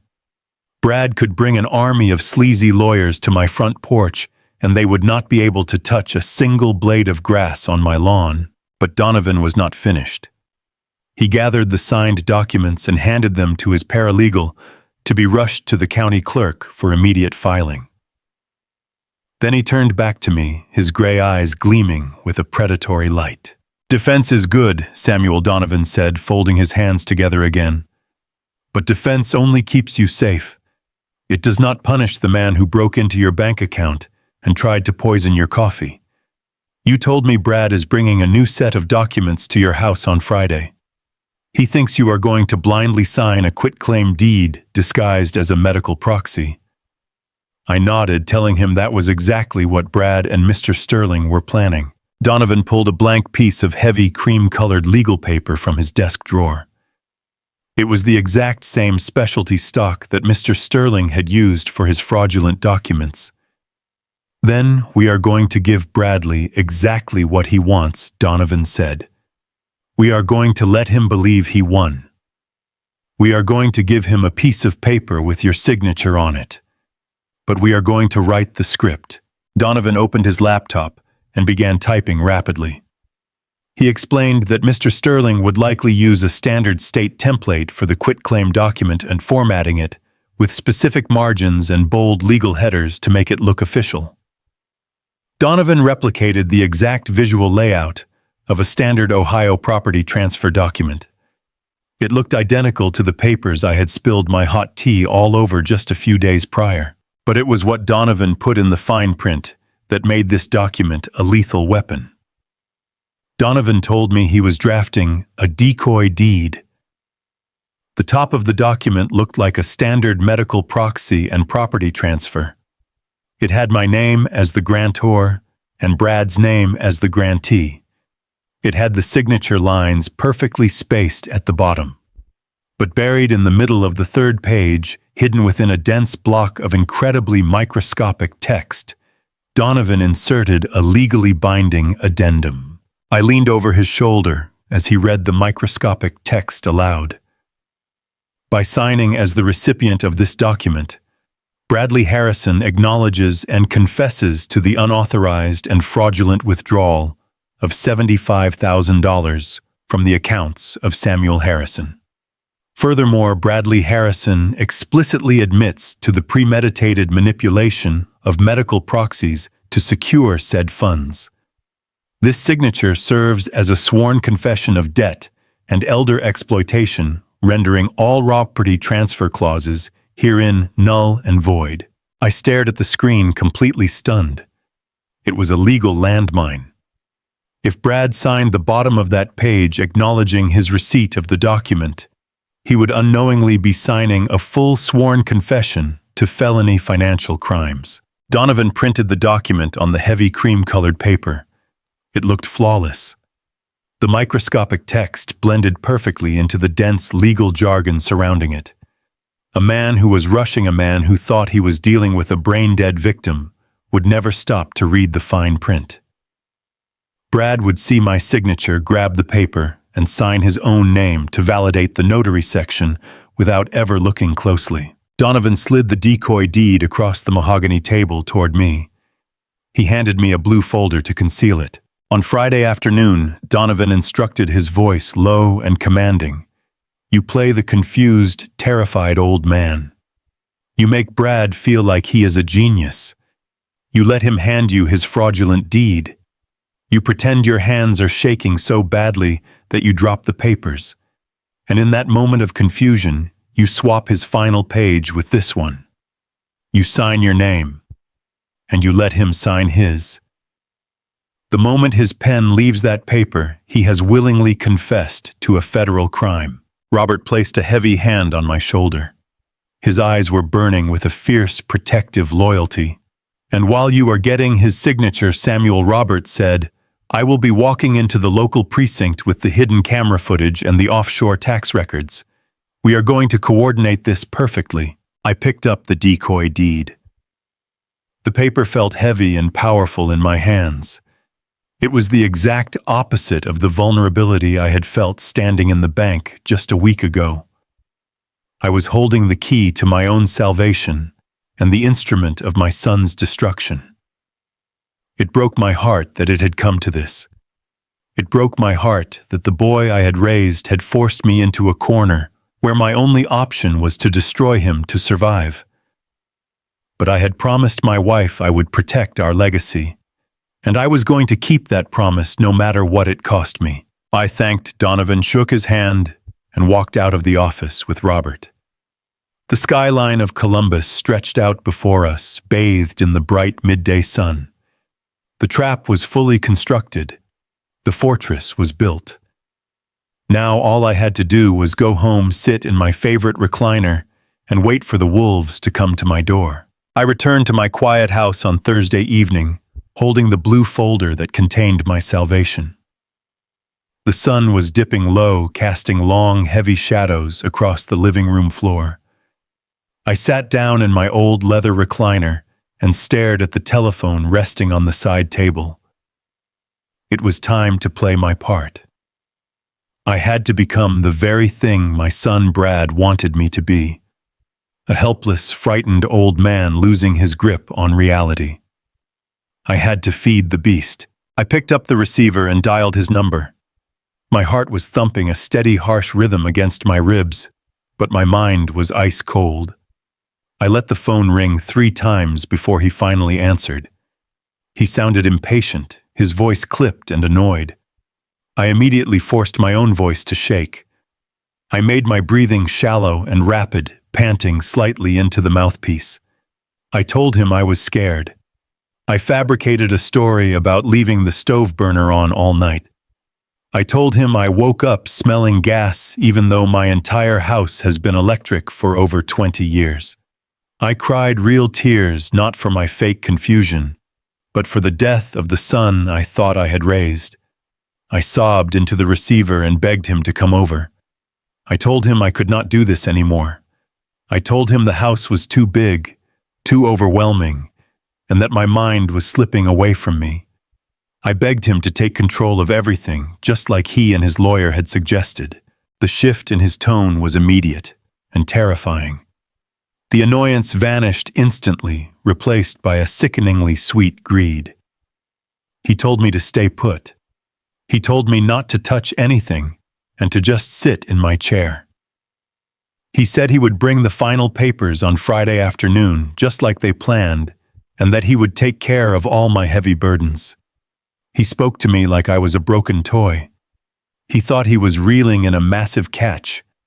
He had absolutely no idea he was biting down on a steel hook. Friday morning moved at an agonizing crawl. I spent the early hours setting the stage for his arrival. I took the decoy deed that Donovan had drafted, the one containing the microscopic confession of fraud, and placed it neatly inside a stack of old fishing magazines on the bottom shelf of my coffee table. I left a few empty pill bottles scattered across the kitchen counter to make my home look neglected and unmanaged. I purposely wore a wrinkled flannel shirt that I had not ironed, and I put on 2 mismatched socks. I was a black man who had spent his entire life commanding respect on the freight docks, demanding order and precision from everyone around me. I had fought tooth and nail to build generational wealth, to secure a piece of the American dream that society did not want to hand over. Now I was intentionally stripping away my own dignity to catch a predator who shared my last name. Right at 3 o'clock in the afternoon, I heard the heavy thud of a car door shutting in the driveway. Footsteps marched quickly up the wooden porch stairs. The doorbell rang twice, followed by a loud, confident knock. I shuffled slowly toward the front door, making sure to drag my left foot slightly against the hardwood floor. When I pulled the door open, Brad stood there alone. He was holding his expensive leather briefcase, looking around the porch with the greedy eyes of a man inspecting property he already owned. He stepped inside without bothering to wipe his shoes on the mat. He took one look at my wrinkled shirt and my mismatched socks, and a smug, satisfied smirk flashed across his face. He truly believed the heavy sedatives Jessica had sneaked into my coffee were completely destroying my brain. He patted my shoulder with fake affection and told me everything was going to be all right. We moved slowly into the living room. I eased myself down into the recliner, groaning slightly for dramatic effect. Brad sat across from me on the sofa. He unlatched his briefcase and pulled out the thick stack of cream-colored legal papers. He laid them out on the coffee table directly above where I had hidden the decoy deed. He reached into his jacket pocket and pulled out a heavy gold pen. He spoke in that slow, exaggerated tone, treating me like a helpless infant. He pointed to the bottom of the last page and told me to just sign my name right on the dotted line. He promised me it would legally transfer the management of the estate to him so I could finally rest and stop worrying about paying the bills. I took the gold pen with a wildly trembling hand. I let my fingers shake so badly that the pen slipped from my grasp and clattered loudly onto the hardwood floor. I apologized profusely, acting deeply distressed and flustered. I clutched my chest and began to cough, a deep, ragged cough. I leaned forward and told Brad my mouth was completely dry.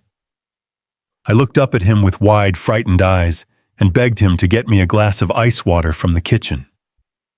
I told him I felt dizzy and needed to take my heart medication before I could focus enough to sign any official papers. Brad sighed heavily, rolling his eyes.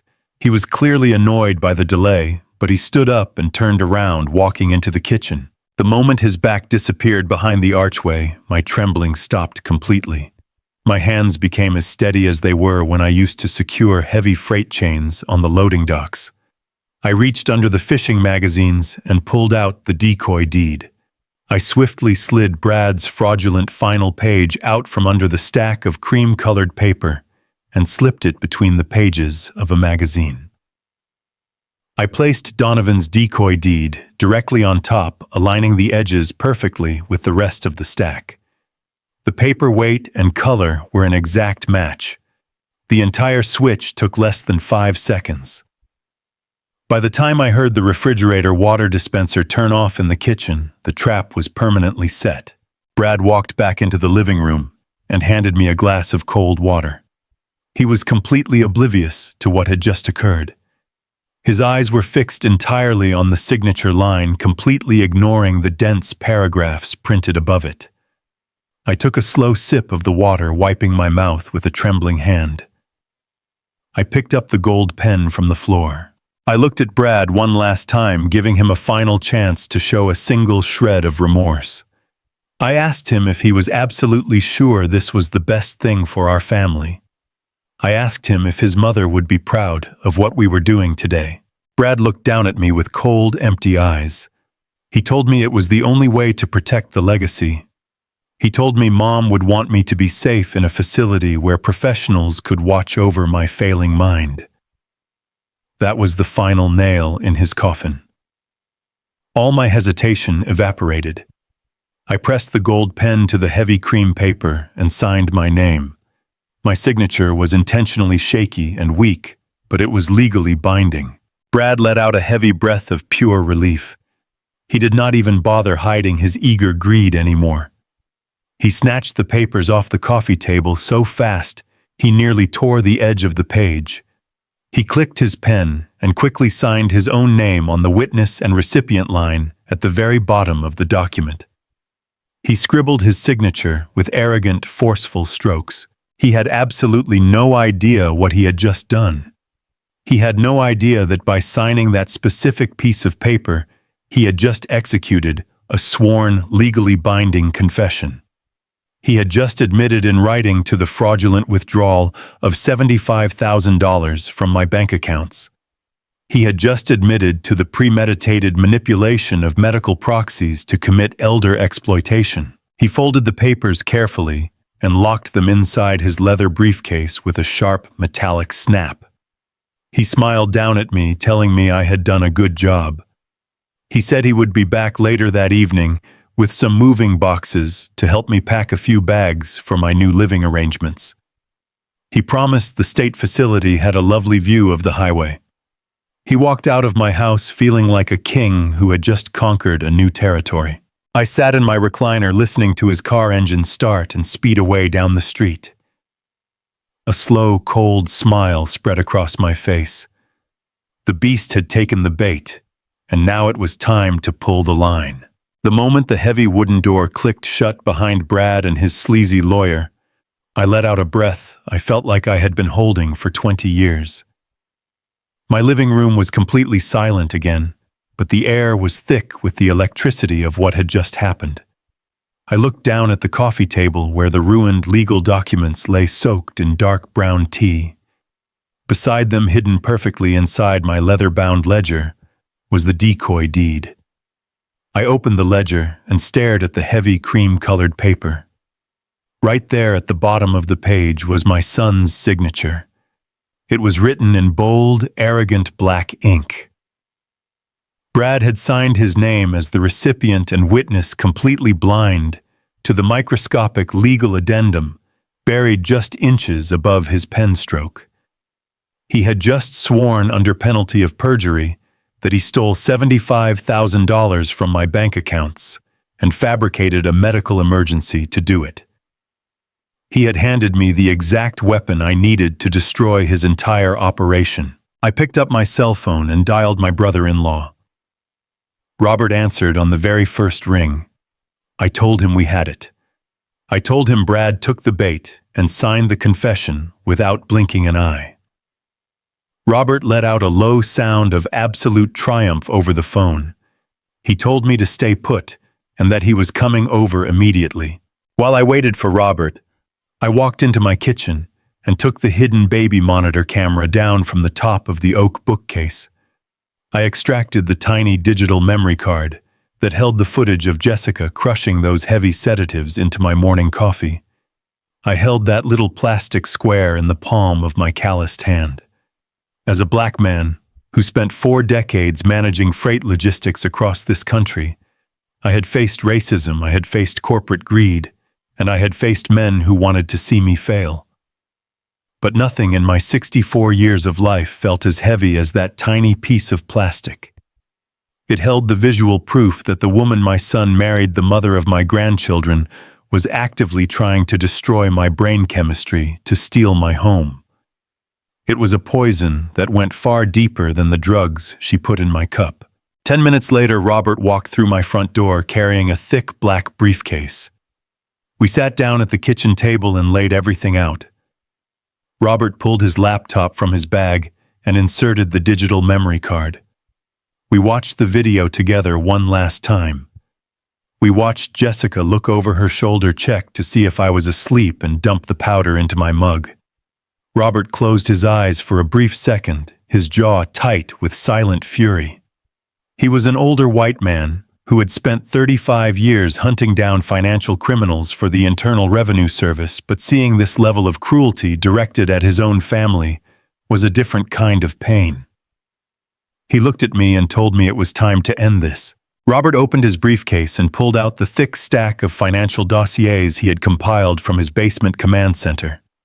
He had every bank statement, every offshore routing number, and every lease agreement for the luxury Miami penthouse Brad was using to hide his secret mistress. Robert placed the decoy deed right on top of the stack. It was the crown jewel of our counterattack. Robert looked at me across the kitchen table. He told me that once we walked through the doors of the federal building, there was absolutely no turning back. He warned me that Brad was going to lose his business, his freedom, and his family. He asked me if I was fully prepared to watch my only child go to federal prison. I looked at the empty chair where my beautiful wife Claire used to sit every single morning.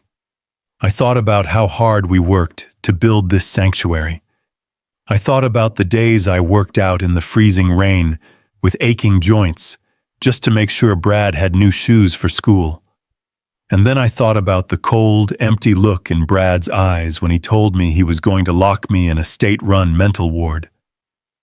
I told Robert I was ready. I told him the boy Claire and I raised was already gone. The man wearing his face was a predator, and I had a duty to stop him from hurting anyone else. We drove downtown in complete silence. The Columbus skyline rose up against the gray afternoon clouds. We pulled up to a massive federal building that housed the regional offices for the Internal Revenue Service Criminal Investigation Division. Robert knew this building like the back of his hand. He led me through the heavy glass security doors, past the metal detectors, and straight up to the 5th floor. We walked into a stark, brightly lit office where a tall, broad-shouldered federal agent was waiting for us. His name was Agent Miller. He was a veteran investigator who had worked under Robert for nearly a decade before Robert retired. Agent Miller greeted Robert with a firm handshake and offered me a seat at a long metal conference table. He poured us water and sat down across from us, opening a yellow notepad. Robert did not waste a single second. He pushed the thick black briefcase across the table and told Agent Miller they had a massive case of wire fraud, offshore tax evasion, and elder exploitation. Agent Miller put on his reading glasses and opened the file. I sat there perfectly still, watching a federal agent read through the meticulously documented sins of my son. Agent Miller spent 20 minutes reading the bank traces. He saw exactly how Brad had siphoned the $75,000 from my retirement account, using the altered medical proxy. He saw the fake corporate entities registered in Delaware and the hidden accounts in the Cayman Islands. He saw the exorbitant credit card charges for the Miami mistress. But white-collar financial crimes take time to build into an arrest warrant. Agent Miller nodded slowly, telling us this was an incredible paper trail, and that they could likely freeze Brad's accounts within a few weeks. Robert shook his head. He told Agent Miller we did not have a few weeks. He reached into his pocket, pulled out the digital memory card, and slid it across the metal table. He told the agent to watch the video. Agent Miller plugged the card into his secure laptop and hit play. I watched his professional, neutral expression completely shatter. He leaned forward, his eyes locked on the screen, as Jessica dumped the crushed sedatives into my coffee. He watched Brad creep down my hallway to hunt for the property deed. When the video ended, the room was dead silent. The heavy hum of the air conditioning was the only sound. Agent Miller slowly closed the laptop. He looked at me, his eyes filled with a mixture of profound respect and deep sorrow. He told me that what he just watched was not just elder exploitation. He said it was felony assault with intent to cause severe bodily harm. He told me that dumping unknown narcotics into a person's drink elevated this from a financial investigation to a major criminal task force operation. Agent Miller picked up his desk phone and dialed a local police detective he trusted. Within 15 minutes, a hardened city detective named Garza walked into the conference room. Detective Garza was a no-nonsense man who had seen the worst the city had to offer. He reviewed the financial documents, looked at the signed confession on the decoy deed, and watched the video of the poisoning. Detective Garza crossed his arms over his chest and looked directly at me. He told me they had more than enough probable cause to arrest both Bradley and Jessica Harrison immediately. He said he could have 2 squad cars at their suburban house within the hour. He told me they would be in handcuffs before dinner time. My heart pounded in my chest. The end of the nightmare was finally within reach. All I had to do was nod my head, and the police would tear down Brad's front door. I pictured him sitting in his expensive living room, pouring a glass of wine, completely oblivious to the fact that his entire empire was about to burn to the ground. But I raised my hand and stopped the detective. I told Detective Garza and Agent Miller that arresting them at their house today was a mistake. I explained that Brad was a master manipulator. If the police showed up at his house, he would play the victim. He would claim the money was a loan. He would claim the powder in the coffee was just a mild vitamin supplement. He would use his wealth to hire a team of aggressive defense lawyers to tie the case up in court for years. I told them we needed to catch him dead to rights in the absolute middle of his crime. Detective Garza narrowed his eyes and asked me what exactly I had in mind. I leaned forward, resting my calloused hands on the cold metal table. I told them about the Friday afternoon meeting. I explained that Brad and his sleazy lawyer, Mr. Sterling, were coming to my house at exactly 3 o'clock on Friday. I told the police that Brad was bringing a fresh set of fraudulent legal documents to force me into signing away the deed to my home. I told them he was planning to bring an orderly to physically remove me from my own property and throw me into a state-run mental ward. I looked at the federal agent and the city detective. I told them I did not want Brad arrested in the comfort of his own home. I wanted him arrested in my living room. I wanted him to walk through my front door holding the fraudulent eviction papers. I wanted his lawyer standing right next to him, actively participating in the extortion. I wanted them to feel the absolute peak of their arrogant victory right before the floor fell out from under them. Robert nodded in agreement. He told the investigators that a sting operation on Friday would allow them to catch the lawyer in the act of conspiracy. It would prove beyond a shadow of a doubt that Brad and Jessica were actively executing a coordinated plot to seize my assets and endanger my life. It was the perfect kill shot. Detective Garza looked at Agent Miller. They exchanged a long, silent look of professional agreement. Garza turned back to me and nodded slowly. He told me it was a bold strategy, but it was the best way to ensure the charges stuck permanently. He promised me he would coordinate a joint task force with the Internal Revenue Service and the local police department. He outlined the plan. On Friday afternoon, undercover units would be parked on my street in unmarked vehicles. Agent Miller and Detective Garza would be stationed out of sight, waiting for my signal. I was to let Brad and his lawyer enter the house. I was to let them present the fraudulent documents. And the absolute second Brad tried to enforce the fake eviction notice, the authorities would breach the front door and execute the arrest warrants. We spent another hour finalizing the tactical details. I signed the official police reports and handed over the original memory card as state evidence. When we finally walked out of the federal building, the sun was beginning to set, casting a deep orange glow across the city. The cold, crisp air filled my lungs, and for the first time in weeks, I felt a genuine sense of peace. Robert drove me back to my quiet suburban neighborhood. He pulled the gray sedan up to my curb and put the car in park. He looked at me, his hands gripping the steering wheel. He told me I was a good man doing a very hard thing. He told me Claire would be incredibly proud of the way I was protecting our home.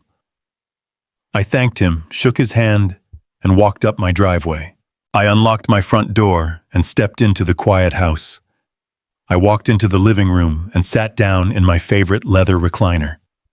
The empty coffee table sat in front of me waiting for Friday. I had spent my entire life building a safe harbor for my family. I had endured the grueling shifts on the freight docks, the disrespect from bosses, and the bone-deep exhaustion of providing for a wife and a son. I had given Brad every advantage I never had, and he had used those advantages to build a guillotine for my neck. But the authorities were fully mobilized. The federal warrants were signed. The trap was locked, loaded, and completely hidden from view. I closed my eyes and let the silence of the house wash over me. I was no longer afraid of Friday afternoon. I welcomed it. I was going to sit in my chair and wait for the monsters to arrive. And when they finally walked through my door, demanding my life, I was going to give them the justice they so desperately deserved. The morning after I spilled that boiling tea over my son's fraudulent legal papers, the silence in my house felt different. It was no longer the heavy, lonely silence of a grieving widower. It was the sharp, disciplined silence of a soldier preparing for battle. I woke up before the sun even thought about rising. I walked into my kitchen and brewed a pot of strong, black coffee. I did not bother turning on the lights. I stood in the dark, letting the warmth of the ceramic mug seep into my calloused hands. For 40 years, I had woken up in the dark to manage freight logistics. As a black man in an industry dominated by people who did not look like me, I had to be twice as smart and work 3 times as hard just to keep my seat at the table. I built my career on anticipation, on knowing where the roadblocks were before the trucks even hit the highway. My son Brad thought he had outsmarted me. He thought my mind was rotting and my spirit was broken. He had absolutely no idea that his betrayal had simply awakened the man who built the very foundation he was currently trying to steal. I walked into the living room and stared at the dark brown tea stain on the coffee table. That stain was my temporary shield. It had bought me exactly 3 days. Brad and his sleazy lawyer, Mr. Sterling, were coming back on Friday at 3 o'clock in the afternoon with a fresh stack of papers. They fully expected me to be a drooling, submissive old fool, ready to sign away the deed to my house and voluntarily step into a state-run mental ward. They thought they controlled the timeline. But the clock was no longer ticking for me. It was ticking for them. At exactly 7 in the morning, I saw a plain gray sedan pull up to the curb, 2 houses down from mine. It was not Robert's usual car. My brother-in-law was a former forensic accountant for the Internal Revenue Service, and he knew how to move like a ghost when he needed to. Robert knew that Brad might have hired someone to watch my house or track my movements, so he borrowed his neighbor's car to pick me up. I slipped out the back door, walked through the damp grass of my backyard, and climbed into the passenger seat of the gray sedan. Robert did not say a word when I got in. He just gave me a firm nod, put the car in drive, and pulled away from the curb. The drive into downtown Columbus was tense and quiet. The city was waking up around us, commuters rushing to their jobs, completely unaware of the life and death struggle happening inside our vehicle. Robert gripped the steering wheel, his jaw set tight. He was a white man who had welcomed me into his family when I married his sister Claire 40 years ago. We had bonded over our shared blue-collar roots and our mutual belief that a man's word was his bond. Seeing his own nephew turn into a predatory monster had ignited a cold, calculating fury inside Robert. We are going to see Donovan Hayes, Robert said, finally breaking the silence as we navigated the downtown traffic. Donovan is the most ruthless estate attorney in Ohio. He used to be a federal prosecutor before he moved into private wealth protection. He does not play games, Samuel. He destroys people who try to exploit the elderly. I called him last night and told him exactly what Brad is trying to do.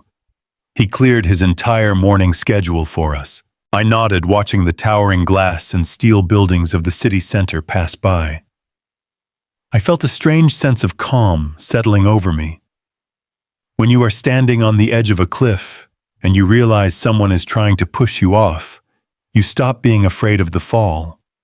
You just focus on grabbing them by the collar and taking them down with you. We parked in an underground garage and took a private elevator up to the 30th floor. Donovan Hayes operated out of a massive corner office that overlooked the entire city.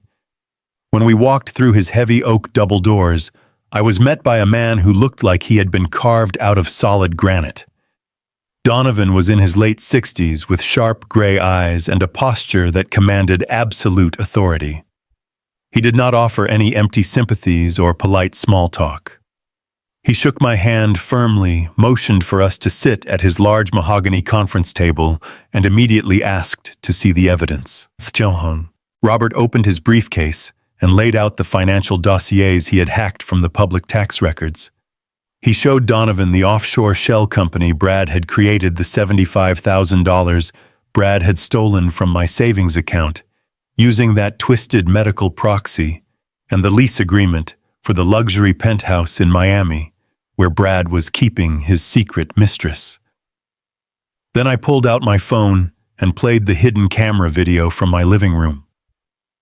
We sat in total silence as Donovan watched my daughter-in-law Jessica crush powerful sedatives into my coffee, while Brad prowled through my home office searching for my property deed. Donovan leaned back in his leather chair and folded his hands.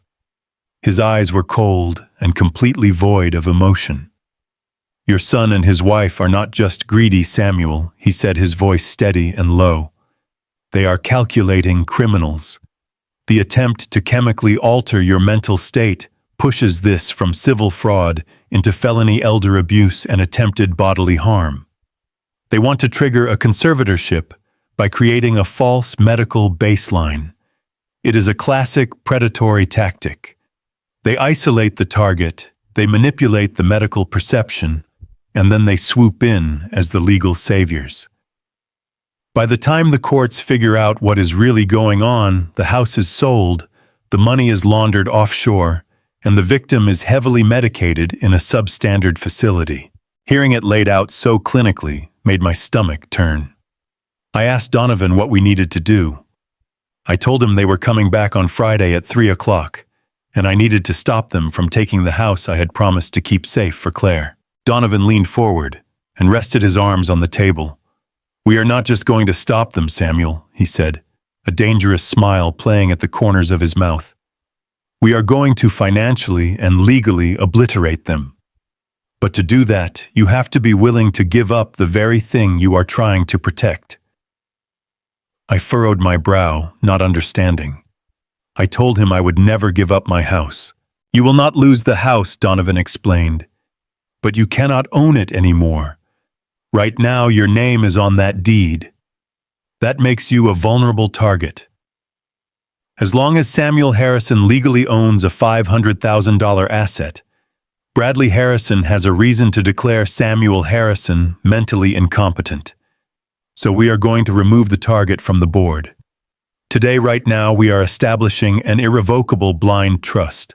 Donovan began to break down the legal strategy, and the sheer brilliance of it left me speechless. An irrevocable blind trust is a legal entity that exists completely independent of the person who created it. Donovan drafted the paperwork to instantly transfer the title of my house, the remainder of my bank accounts, and all my physical assets directly into the trust. I would be listed as the sole beneficiary, meaning I retained the absolute right to live in the house and use the funds until the day I died. But legally, I would not own a single brick of that property. The trust would own it. And here is the beautiful part, Donovan said, tapping his pen against the mahogany table.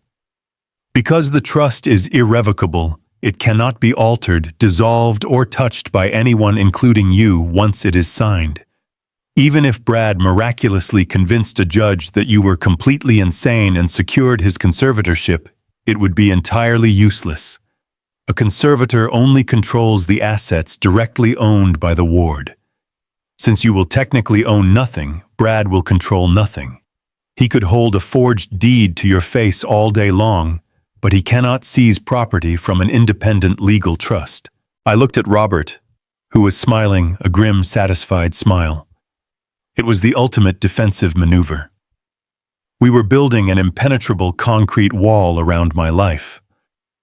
I asked Donovan who would manage the trust if I did not own the assets. Donovan pointed his pen at Robert. Your brother-in-law will be named as the primary acting trustee. He will have the fiduciary duty to manage the estate solely for your benefit. Brad has no legal authority over Robert. Robert is completely outside Brad's jurisdiction. For the next 2 hours, I sat in that high-rise office and signed my name dozens of times. I signed the transfer authorizations. I signed the asset reallocation forms. I signed the creation documents for the Harrison Family Irrevocable Trust. With every stroke of my pen, I felt a massive, suffocating weight lifting off my chest. I was giving up direct ownership of the home I had bled for, but I was securing it forever. Brad could bring an army of sleazy lawyers to my front porch, and they would not be able to touch a single blade of grass on my lawn. But Donovan was not finished. He gathered the signed documents and handed them to his paralegal to be rushed to the county clerk for immediate filing. Then he turned back to me, his gray eyes gleaming with a predatory light. "Defense is good," Samuel Donovan said, folding his hands together again. "But defense only keeps you safe.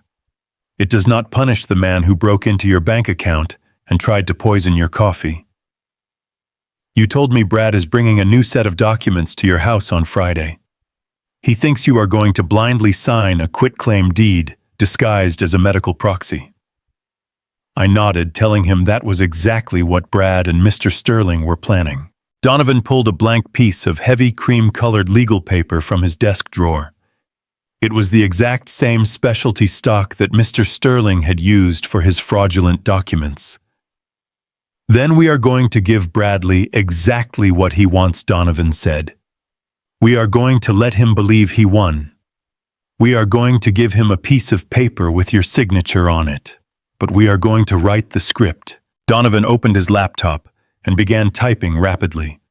He explained that Mr. Sterling would likely use a standard state template for the quitclaim document, formatting it with specific margins and bold legal headers to make it look official. Donovan replicated the exact visual layout of a standard Ohio property transfer document. It looked identical to the papers I had spilled my hot tea all over just a few days prior. But it was what Donovan put in the fine print that made this document a lethal weapon. Donovan told me he was drafting a decoy deed. The top of the document looked like a standard medical proxy and property transfer. It had my name as the grantor and Brad's name as the grantee. It had the signature lines perfectly spaced at the bottom. But buried in the middle of the third page, hidden within a dense block of incredibly microscopic text, Donovan inserted a legally binding addendum. I leaned over his shoulder as he read the microscopic text aloud. "By signing as the recipient of this document, Bradley Harrison acknowledges and confesses to the unauthorized and fraudulent withdrawal of $75,000 from the accounts of Samuel Harrison. Furthermore, Bradley Harrison explicitly admits to the premeditated manipulation of medical proxies to secure said funds. This signature serves as a sworn confession of debt and elder exploitation, rendering all property transfer clauses herein null and void." I stared at the screen, completely stunned. It was a legal landmine. If Brad signed the bottom of that page acknowledging his receipt of the document, He would unknowingly be signing a full sworn confession to felony financial crimes. Donovan printed the document on the heavy cream-colored paper. It looked flawless. The microscopic text blended perfectly into the dense legal jargon surrounding it. A man who was rushing a man who thought he was dealing with a brain-dead victim would never stop to read the fine print. Brad would see my signature, grab the paper, and sign his own name to validate the notary section without ever looking closely. Donovan slid the decoy deed across the mahogany table toward me. He handed me a blue folder to conceal it. On Friday afternoon, Donovan instructed, his voice low and commanding, "You play the confused, terrified old man. You make Brad feel like he is a genius. You let him hand you his fraudulent deed. You pretend your hands are shaking so badly that you drop the papers. And in that moment of confusion, you swap his final page with this one. You sign your name, and you let him sign his. The moment his pen leaves that paper, he has willingly confessed to a federal crime." Robert placed a heavy hand on my shoulder. His eyes were burning with a fierce, protective loyalty. "And while you are getting his signature," Samuel Roberts said, "I will be walking into the local precinct with the hidden camera footage and the offshore tax records. We are going to coordinate this perfectly." I picked up the decoy deed. The paper felt heavy and powerful in my hands. It was the exact opposite of the vulnerability I had felt standing in the bank just a week ago. I was holding the key to my own salvation and the instrument of my son's destruction. It broke my heart that it had come to this. It broke my heart that the boy I had raised had forced me into a corner where my only option was to destroy him to survive. But I had promised my wife I would protect our legacy, and I was going to keep that promise no matter what it cost me. I thanked Donovan, shook his hand, and walked out of the office with Robert. The skyline of Columbus stretched out before us, bathed in the bright midday sun. The trap was fully constructed. The fortress was built. Now all I had to do was go home, sit in my favorite recliner, and wait for the wolves to come to my door. The air in my living room was thick and heavy. Brad stood by the fireplace, adjusting his expensive silk tie with a smug look on his face. Jessica was standing right next to him, holding her luxury designer purse tight against her side. She was looking at me with pure disgust. The same woman who had smiled at me while stirring heavy sedatives into my morning coffee was now shifting her weight from foot to foot, eager to get me out of the house. Mr. Sterling, the sleazy, fast-talking lawyer, was sitting on the edge of the sofa. He had my decoy deed in his hands. He thought he was holding the golden ticket. He thought he was holding the document that would legally strip me of the home I built with my own two hands and hand it over to my greedy son. Brad walked over to my recliner and looked down at me. His voice was cold and completely devoid of any love or respect. He told me the orderly was waiting out in the transport van parked right down the street. He said my bags were already packed and sitting by the front door. He leaned in close and sneered at me, telling me I had no say here anymore and that it was his house now. He told me I was going to a place where people knew how to handle broken minds like mine. I did not tremble. I did not shrink back into my chair. I sat up straight and looked him directly in his eyes. My vision was crystal clear. The fog of confusion I had been faking for weeks completely evaporated from my face.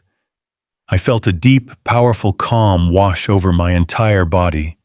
I looked at the boy I had raised, the boy I had sacrificed everything for, and I felt nothing but a cold, hollow pity. I turned my gaze away from my son and looked calmly at the lawyer. I spoke with a steady, booming voice that carried the weight of 40 years of hard labor on the freight docks. I told Mr. Sterling that he might want to actually read the fine print on that deed before he started claiming ownership of anything in my house. Mr. Sterling stopped moving. His hands hovered over the open latches of his expensive leather briefcase. He frowned, looking confused by the sudden change in my tone. Brad rolled his eyes and told the lawyer to ignore me because I was just having another one of my delusional episodes. But Mr. Sterling was a man who survived by reading the room. He heard the absolute clarity in my voice, and it made him hesitate. He slowly pulled the cream-colored document back out of his briefcase and placed it on his lap. He reached into his breast pocket, pulled out his reading glasses, and slipped them onto his face. I sat perfectly still and watched his eyes scan the page. He started at the top, reading the standard boilerplate language that Donovan had flawlessly replicated. Then his eyes moved down to the middle of the third page. He reached the dense block of microscopic text right above where Brad had confidently scribbled his signature. I watched in absolute satisfaction as the color completely drained from Mr. Sterling's face. The arrogant, confident lawyer turned a sickly shade of chalky white. His breathing hitched in his throat, and his hands began to tremble so violently that the heavy legal paper rattled loudly in the silent room. He read the paragraph again, his mouth falling open in sheer terror. He realized instantly that he was holding a live grenade. Brad noticed the lawyer's panic and took a step forward. He asked Mr. Sterling what was wrong and told him to just pack the papers away so they could get me out of the house. Mr. Sterling slowly looked up from the document. His eyes darted from Brad to me and back to the paper. He swallowed hard, trying to find his voice.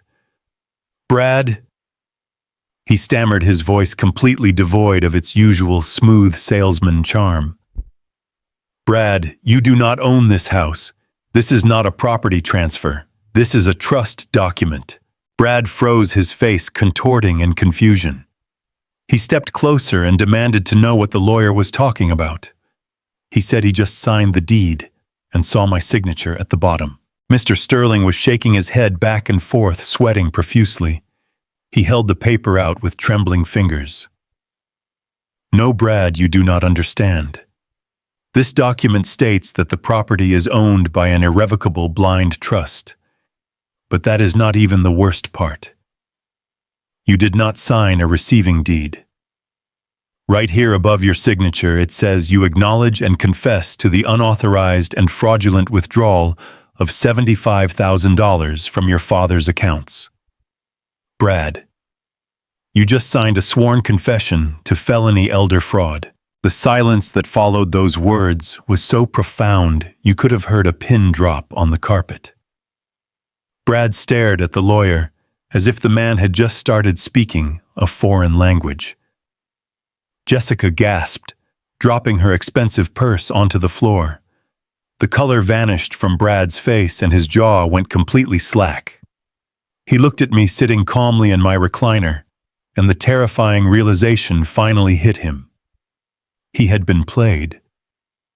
The frail, confused old man he thought he was manipulating had just outsmarted him on every conceivable level. Brad let out a guttural roar of pure panic and rage. He lunged forward, reaching out with both hands to snatch the document from Mr. Sterling's grasp. He screamed that it was a trick and that he was going to tear the paper into a million pieces. But before his fingers could even touch the decoy deed, the front door of my house burst open with a deafening crash.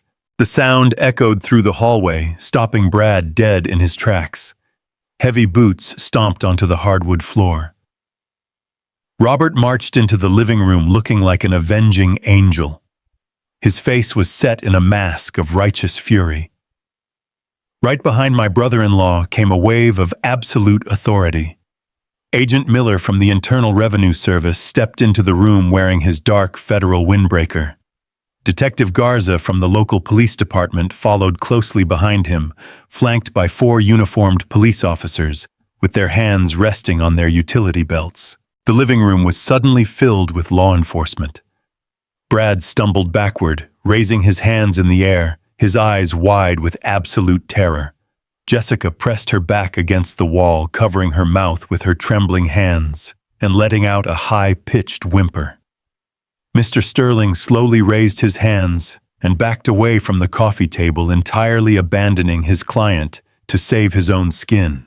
"Nobody move!" Detective Garza barked, his voice echoing off the walls and freezing everyone in place. Robert walked straight over to Mr. Sterling and smoothly pulled the signed decoy deed out of the lawyer's trembling hands. Robert glanced at Brad's signature at the bottom of the page and gave me a firm, satisfied nod. The trap had worked flawlessly. We had the signed confession in our physical possession. Detective Garza stepped forward and looked directly at Jessica. She was shaking violently, tears streaming down her pale face. Garza pulled a digital tablet from his jacket. He tapped the screen and held it up for her to see. The tablet was playing the high-definition video from the hidden baby monitor.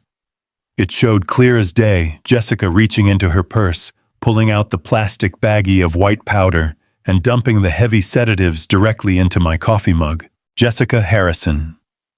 Detective Garza said, his voice cold and hard. We have you on video attempting to chemically poison an elderly man to alter his mental state for financial gain.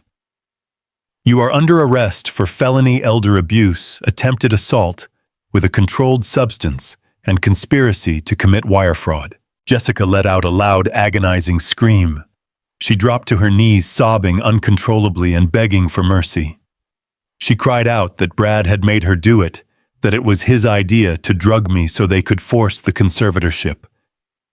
But the officers did not care about her tears.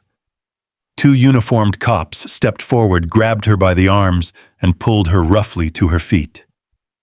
The sharp, metallic click of handcuffs snapping around her wrists echoed through the room like a gunshot. They read her rights and marched her out the front door toward the waiting patrol cars. Brad watched his wife being dragged away, his entire body shaking with a cowardly, pathetic fear.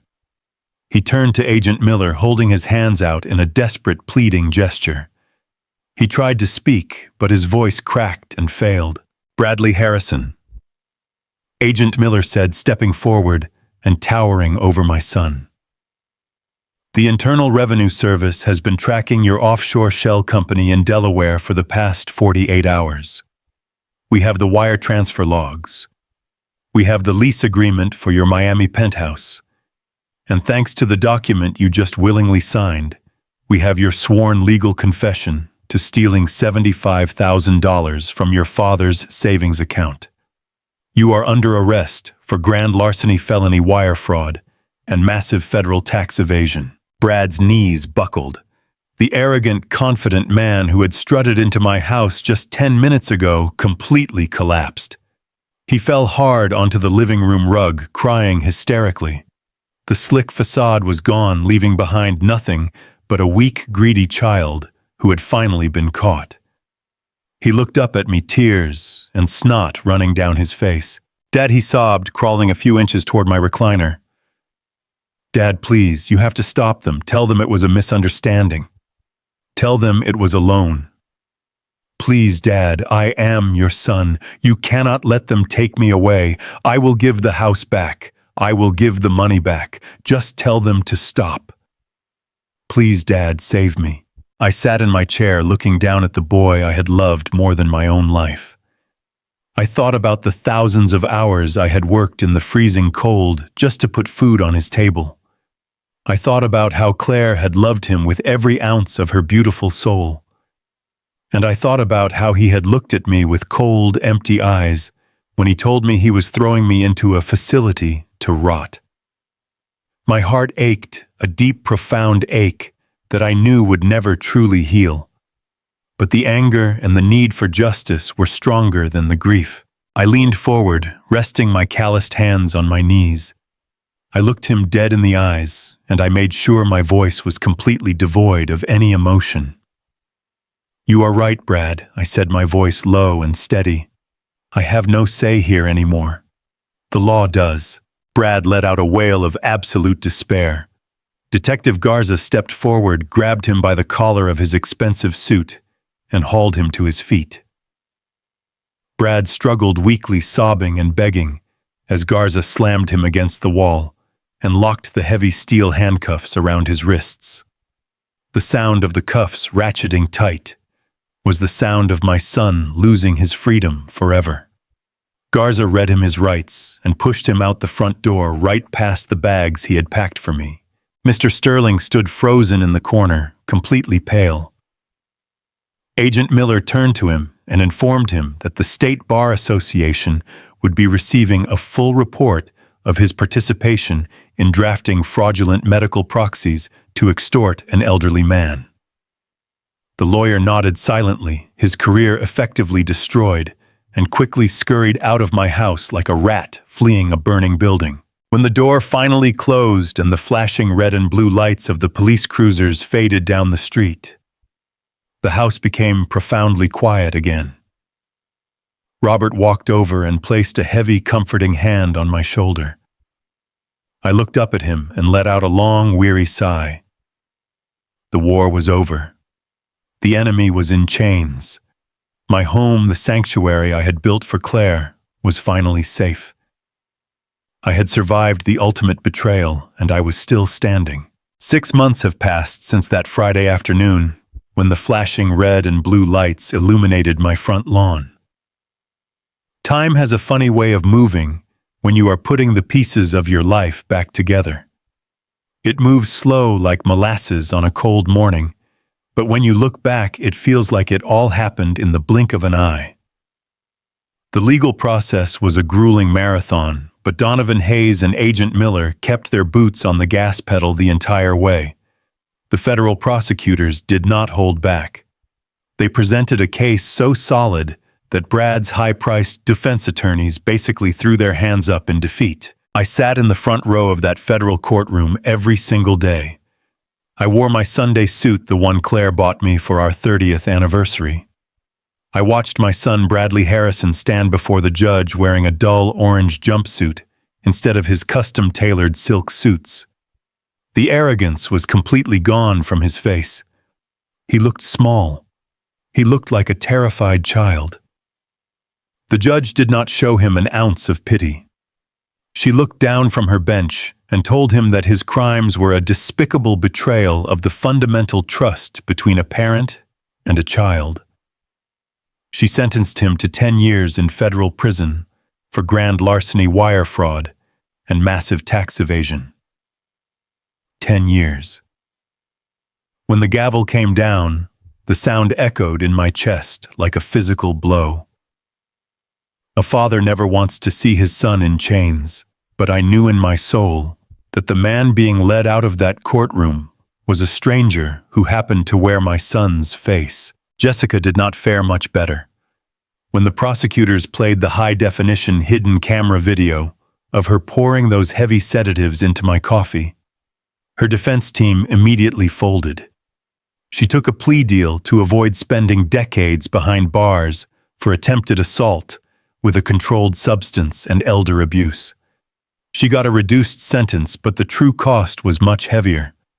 The family court judge watched that same video and ruled that a mother capable of intentionally poisoning a family member was absolutely unfit to raise children.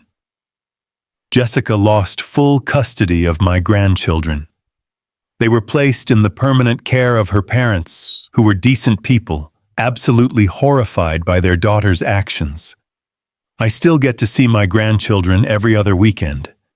We go fishing at the quiet lake, and I get to be the grandfather they deserve without the toxic shadow of their parents hanging over us. As for Mr. Sterling, that fast-talking sleazy lawyer who tried to trick me into signing away my property deed, his career went up in flames.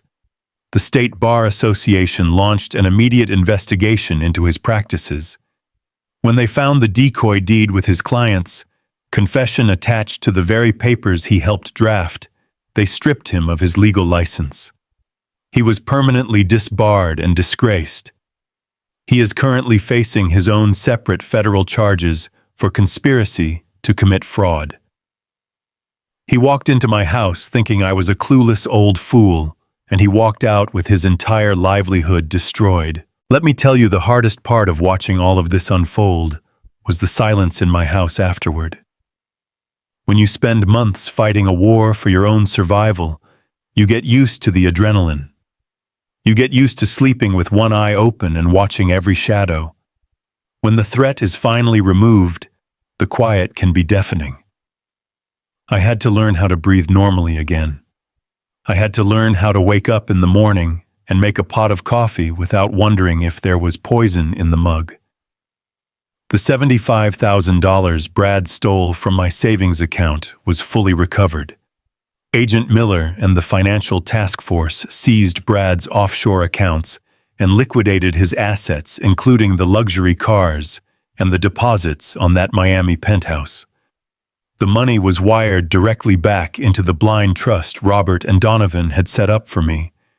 I was completely financially secure again. It is a late Tuesday afternoon now. The sun is shining warm and bright over Ohio, and the heavy storm clouds that used to hang over my life have completely cleared away. I am sitting on my front porch in a sturdy wooden rocking chair. Robert is sitting right next to me in a matching chair. We have 2 ice-cold bottles of beer resting on the small table between us. We are just 2 old men watching the neighborhood kids ride their bicycles down the sidewalk. Robert takes a slow sip of his beer and looks out at my front yard. The grass is perfectly manicured the way Claire always loved it. He turns to me and smiles a quiet, knowing smile. "We did it, Samuel," he says, his voice calm and steady. "We kept the house safe. We protected her legacy." I nod my head, taking a sip from my own bottle. The cold liquid feels good against my throat. "Yes, we did, Robert," I reply. "And I could not have done it without you." We sit in a comfortable silence for a long time. My mind drifts back to the days when I was pulling double shifts on the freight docks. I remember the sweat stinging my eyes, the ache in my lower back, the feeling of profound exhaustion that settled into my bones every single night.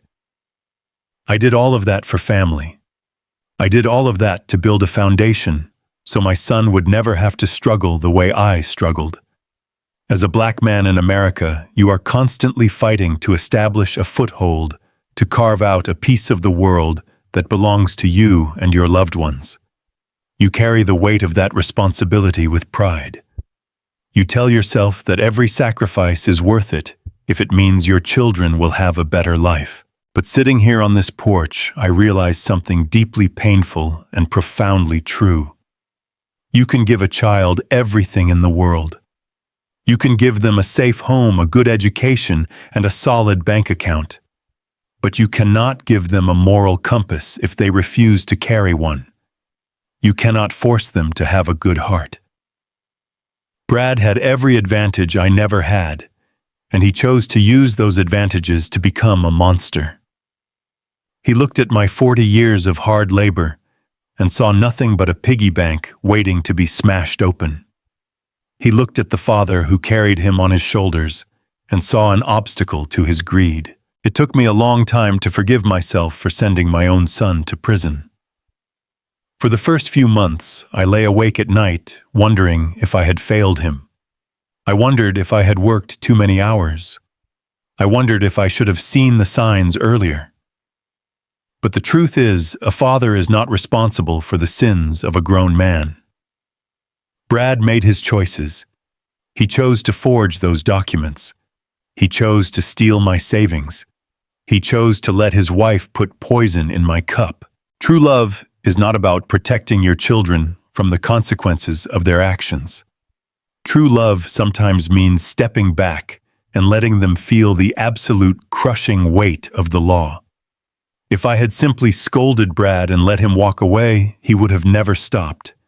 He would have drained my accounts, taken my house, and eventually moved on to exploit someone else. By standing my ground, by refusing to be a victim, I did the only thing a father could do. I stopped a predator from causing any more harm. I held him accountable. It was the hardest thing I have ever done in my 64 years of life, but it was the right thing.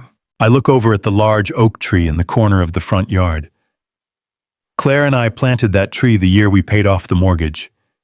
It has grown tall and strong, its roots anchored deep into the earth. This house is more than just wood and bricks to me. It is a testament to survival. It is a monument to honest hard work and unwavering dedication. And thanks to the blind trust we established, it will remain a sanctuary for the rest of my days. No greedy son, no slick lawyer, and no forged deed will ever be able to touch it. I survived the ultimate betrayal, and I am still sitting on my porch enjoying the sunshine. As I sit here sharing my story with all of you, I want you to listen closely to an old man who has walked through the fire and come out the other side.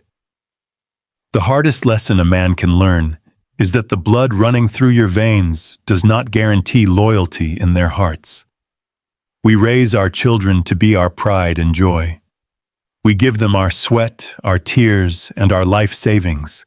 But sometimes the very people you would take a bullet for are the ones standing behind the trigger. Never let your love for your family blind you to the reality of their actions. If something feels wrong in your gut, you need to trust that feeling. If someone starts asking too many questions about your finances, your property, or your medical health, you need to put your guard up immediately. You spent your entire life breaking your back to build your foundation.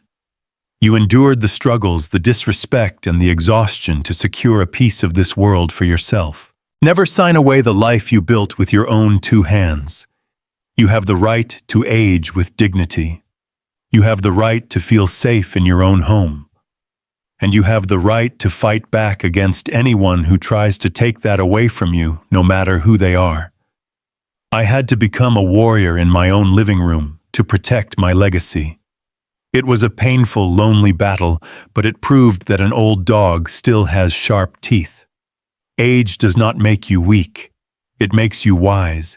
It gives you the patience to see the trap and the discipline to turn it back on the predator. You have to stand tall when the storm comes. You have to remember the sacrifices you made and the people who stood by your side when things were hard.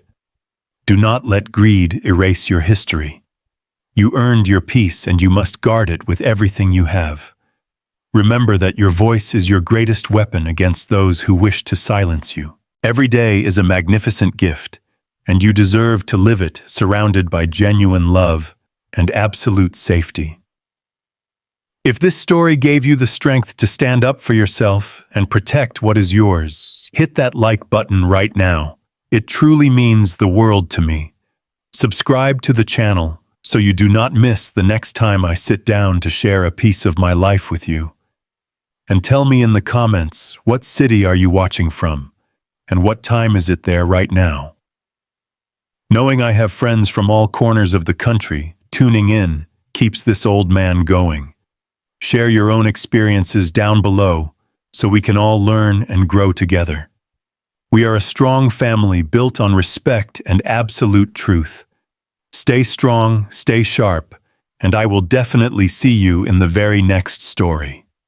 May your days be filled with happiness and your homes be filled with light. Thank you so much again for listening. Have a wonderful and blessed day, my friends.